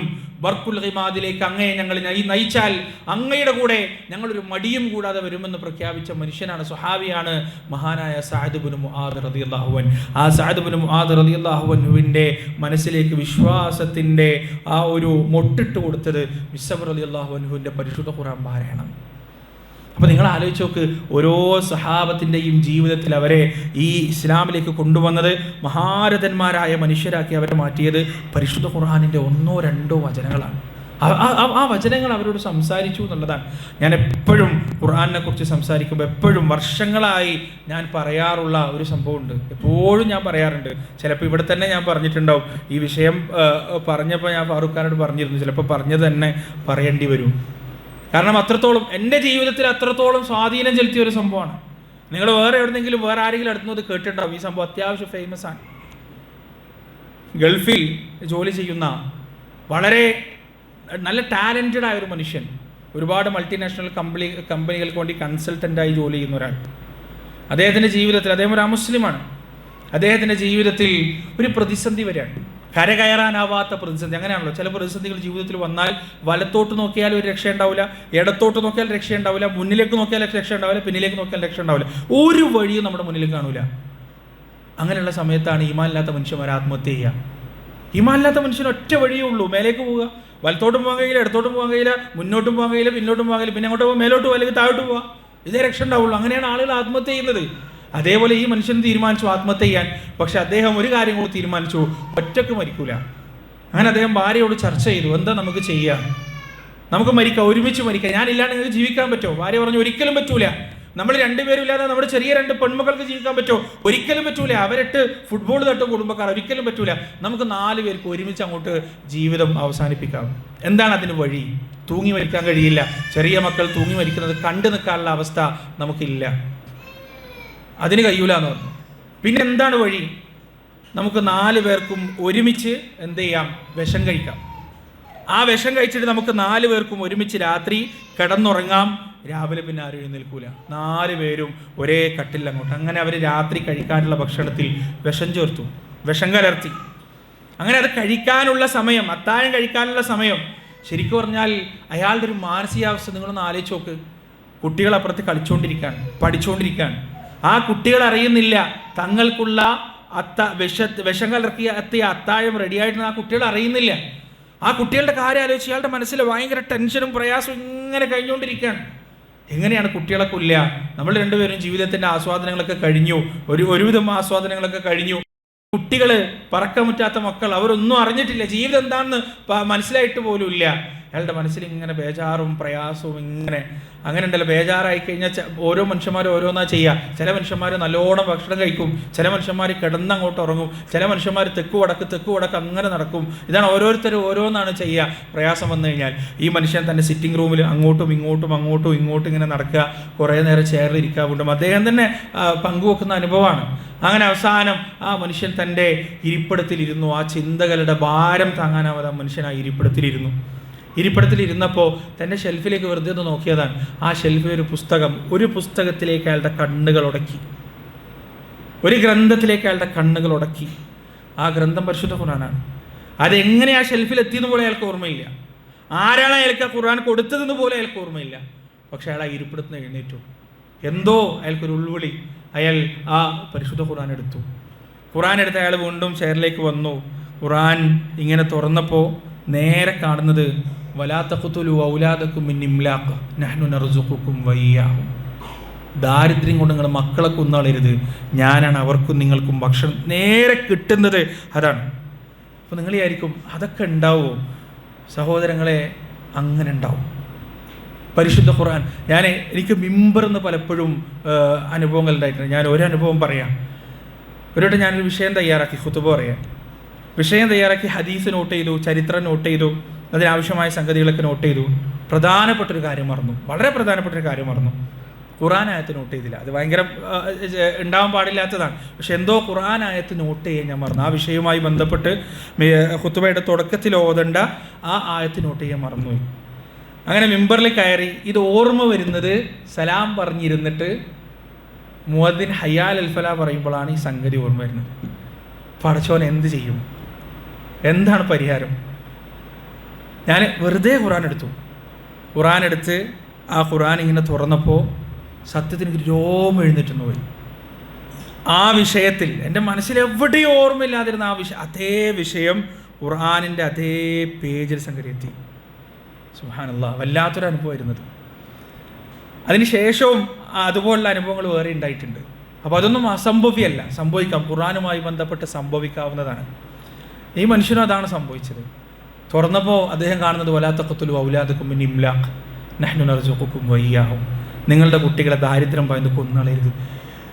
ആ മനുഷ്യനെ സംബന്ധിച്ചിടത്തോളം പിന്നെ എന്താണ് അയാൾക്ക് ചെയ്യാൻ സാധിക്കുക? അയാൾ തൊട്ടപ്പുറത്ത് ചെയ്യാൻ പോകുന്ന ഒരു സംഗതിയെക്കുറിച്ചാണ് ഖുർആൻ സംസാരിക്കുന്നത്. ഉമർ റളിയല്ലാഹു അൻഹുവിനോട് സംസാരിച്ച പോലെ ഉമർ റളിയല്ലാഹു അൻഹുവിൻ്റെ മനസ്സിനെ മതിക്കുന്ന ഓരോ സംശയങ്ങൾക്കും പ്രശ്നങ്ങൾക്കും ഖുർആൻ അടുത്തടുത്ത ആയത്തിൽ മറുപടി പറഞ്ഞു കൊടുത്ത പോലെ ഈ മനുഷ്യന്റെ മനസ്സിനെ മതിക്കുന്ന ഒരു വേവലാതിക്കുള്ള പരിഹാരം എന്താ ഖുർആൻ പറഞ്ഞു കൊടുക്കുകയാണ്. കൊല്ലരുത്, അതാണ് അതിൻ്റെ പരിഹാരം. ചെയ്യരുത്, അതാണ് അതിൻ്റെ പരിഹാരം. ഈ മനുഷ്യനുണ്ടല്ലോ പ്രിയപ്പെട്ടവരെ, ഖുർആൻ അവിടെ തൽക്കാലം അടച്ചു വെച്ചിട്ട് നേരെ ഭാര്യയോട് പോയി പറഞ്ഞു, വിഷം കഴിക്കുന്നുമില്ല, മരിക്കുന്നുമില്ല, എന്ത് പ്രശ്നമാണെങ്കിലും നമുക്ക് നേരിടാമെന്ന് പറഞ്ഞു. ഈ മനുഷ്യൻ വിഷം കലർത്തിയ അത്താഴം അതുപോലെ വേസ്റ്റിൽ കൊണ്ടുപോയിട്ടു. തിരിച്ച് നേരെ ഭാര്യയുടെ മക്കളുടെ അടുത്തേക്കല്ല വന്ന്, തിരിച്ച് നേരെ സിറ്റിംഗ് റൂമിലേക്ക് വന്നു. ഖുർആൻ വായിക്കാൻ തുടങ്ങി. ഓരോ വചനങ്ങളും അയാളെ സ്വാധീനിച്ചു. ഓരോ വചനങ്ങളും മരണത്തിൻ്റെ വക്കീലായിരുന്ന തന്നെയും തൻ്റെ കുടുംബത്തെയും ആത്മഹത്യ എന്ന വലിയ വിഡ്ഢിത്തത്തിൽ നിന്ന് കൈപിടിച്ച് കയറ്റിയ ആ ഗ്രന്ഥത്തോട് അയാൾക്ക് എന്തെന്നില്ലാത്ത അഭിനിവേശം തോന്നി, എന്തെന്നില്ലാത്ത സ്നേഹം തോന്നി. അയാൾ വായിക്കാൻ തുടങ്ങി. ഓരോ വചനങ്ങളും അയാളെ കരയിപ്പിച്ചുകൊണ്ടേയിരുന്നു. എപ്പോഴോ അഷ്ഹദു അല്ലാ ഇലാഹ ഇല്ലല്ലാഹ് വഅഷ്ഹദു അന്ന മുഹമ്മദ് റസൂലുള്ളാഹ് എന്ന കലിമ ചൊല്ലി അയാൾ ഇസ്ലാം സ്വീകരിക്കുകയും ചെയ്തു. ഞാൻ ഈ സംഭവം കേൾക്കുന്നത് ആന്തമാനിലൊരു പ്രോഗ്രാം ഉണ്ടായപ്പോൾ ആ പ്രോഗ്രാമിൽ വെച്ച് എം അക്ബർ സാഹിബ് പറഞ്ഞൊരു സംഭവം ഇത്. അത് കേട്ടതിന് ശേഷം, അത് കേട്ടിട്ട് അവിടെ ഇരുന്ന് ഞാൻ കരഞ്ഞു പോയിട്ടുണ്ട്. അത് കേട്ടതിന് ശേഷം എല്ലാ ഖുർആനെ കുറിച്ച് പറയുന്ന എല്ലാ വേദികളിലും ഞാനിത് പങ്കുവെക്കാറുണ്ട്. പ്രിയപ്പെട്ടവരെ, പരിശുദ്ധ ഖുർആൻ ഹൃദയങ്ങളോട് സംസാരിക്കും. പരിശുദ്ധ ഖുർആൻ ഹൃദയങ്ങൾക്ക് വെളിച്ചം നൽകും. എത്രയോ ആളുകൾക്ക് നൽകിയിട്ടുണ്ട്, എത്രയോ മനുഷ്യന്മാർക്ക് നൽകിയിട്ടുണ്ട്. ഞാൻ മട്ടന്നൂർ എയർപോർട്ട് പള്ളിയിൽ ഒരുവട്ടം ഖുതുബ പറഞ്ഞപ്പോൾ എനിക്കുണ്ടായ ഒരു അനുഭവമാണ്. ഖുതുബ പറഞ്ഞ് താഴേക്ക് ഇറങ്ങിയപ്പോൾ ഒരു ചെറുപ്പക്കാരൻ, ആ ആയത്ത് ഏതാണെന്ന് ഞാൻ മറന്നുപോയിട്ടോ, ആയത്ത് ഏതാണെന്ന് ഞാൻ മറന്നിട്ടുണ്ട്. ആ ചെറുപ്പക്കാരന് ഖുതുബ കഴിഞ്ഞിട്ട് എൻ്റെ കൈ പിടിച്ചിട്ട് അവൻ കരയാണ്. എന്നിട്ട് അവൻ പറയാണ്, മാസങ്ങളായി എൻ്റെ മനസ്സിൽ കുറേ സംശയങ്ങളായിരുന്നു, ഒരുപാട് സംശയങ്ങളായിരുന്നു. ഇന്ന് എന്നെ പഠിച്ചവനോട് എത്തിച്ചതാണ്. ഓനെന്തോ റൂട്ടിലെ സെയിൽസ്മാനാണ്. അപ്പോൾ യാദർശികമായിട്ട് പള്ളിയിലേക്ക് കയറിയതാണ്. ഇന്നെന്തോ പഠിച്ചവൻ എന്നെ ഇവിടെ എത്തിച്ചതാണ്. നിങ്ങളുടെ ഇന്നത്തെ വിഷയം എൻ്റെ സംശയത്തെ മുഴുവനും ഇല്ലാതാക്കി കളഞ്ഞു. ആ ആയത്ത് ഏതാണ്? സൂറത്തുൽ ഹദീദിലെ ആയത്താണ്. അത് ഇതുമായിട്ട് നമ്മൾ ചിന്തിച്ചാൽ എന്താണ് ഇസ്ലാമിനെ കുറിച്ചുള്ള സംശയം? ഒരു യുക്തിവാദത്തിലേക്ക് പോകുന്ന സംശയത്തിന് ഇതിലെവിടെയാണ് മറുപടി നമ്മൾ ചിന്തിച്ചാൽ അറിയില്ല. പക്ഷെ ആ യുവാവിൻ്റെ സംശയ ദൂരീകരണത്തിന് ആ പരിശുദ്ധ ഖുർആനിൻ്റെ വചനങ്ങൾ പ്രാപ്തമായിരുന്നു. കണ്ണീരോട് അവൻ പറഞ്ഞു, എൻ്റെ സംശയങ്ങൾ തീർന്നു. ഇങ്ങനെ എത്ര അനുഭവങ്ങൾ മനുഷ്യന്മാർക്ക് ഉണ്ടായിട്ടുണ്ടെന്നറിയാം പ്രിയപ്പെട്ടവർ. ഒരു പെൺകുട്ടി, അവളുടെ ഡിപ്രഷൻ, ആ ഡിപ്രഷൻ മുഴുവനും ഇല്ലാതാവാൻ പരിശുദ്ധ ഖുർആനിലെ സൂറത്തു തക്കാസുറാണ് കാരണം എന്ന് പറഞ്ഞത്. സൂറത്തു തക്കാസുർ, അൽഹാക്കുമുത് തക്കാസുർ ഹത്താ സുർത്തുമുൽ മഖാബിർ കല്ലാ സൗഫ തഅലമൂൻ സുമ്മ കല്ലാ സൗഫ തഅലമൂൻ. എന്തോ ഇതിലെന്തോ ഡിപ്രഷനെ കുറിച്ച് എന്തെങ്കിലും സംസാരിക്കുന്നുണ്ടോ? വിഷാദരോഗത്തെക്കുറിച്ച് ഈ അധ്യായത്തിൽ ഒന്നും സംസാരിക്കുന്നില്ല. പക്ഷെ ഈ അധ്യായം പാരായണം ചെയ്തതോടുകൂടി ആ അധ്യായം ഹൃദയത്തോട് പലതും സംസാരിക്കുകയും മനസ്സിൽ നിന്ന് ഡിപ്രഷൻ അപ്രത്യക്ഷമാവുകയും ചെയ്യുന്നതാണ്. എന്ന് കരുതി ഡിപ്രഷനുള്ള ആളുകൾക്ക് സൂറത്തു തക്കാസുർ ഓതി കൊടുക്കാന്നല്ല പറഞ്ഞത്.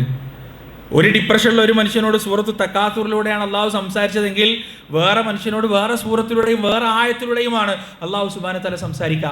ഓരോ വ്യക്തികളോടും വ്യത്യസ്തമായി പരിശുദ്ധ ഖുർആൻ സംസാരിക്കും. ഓരോ വ്യക്തികളുടെ ഹൃദയങ്ങളോടും വ്യത്യസ്തമായി പരിശുദ്ധ ഖുർആൻ സംസാരിക്കും.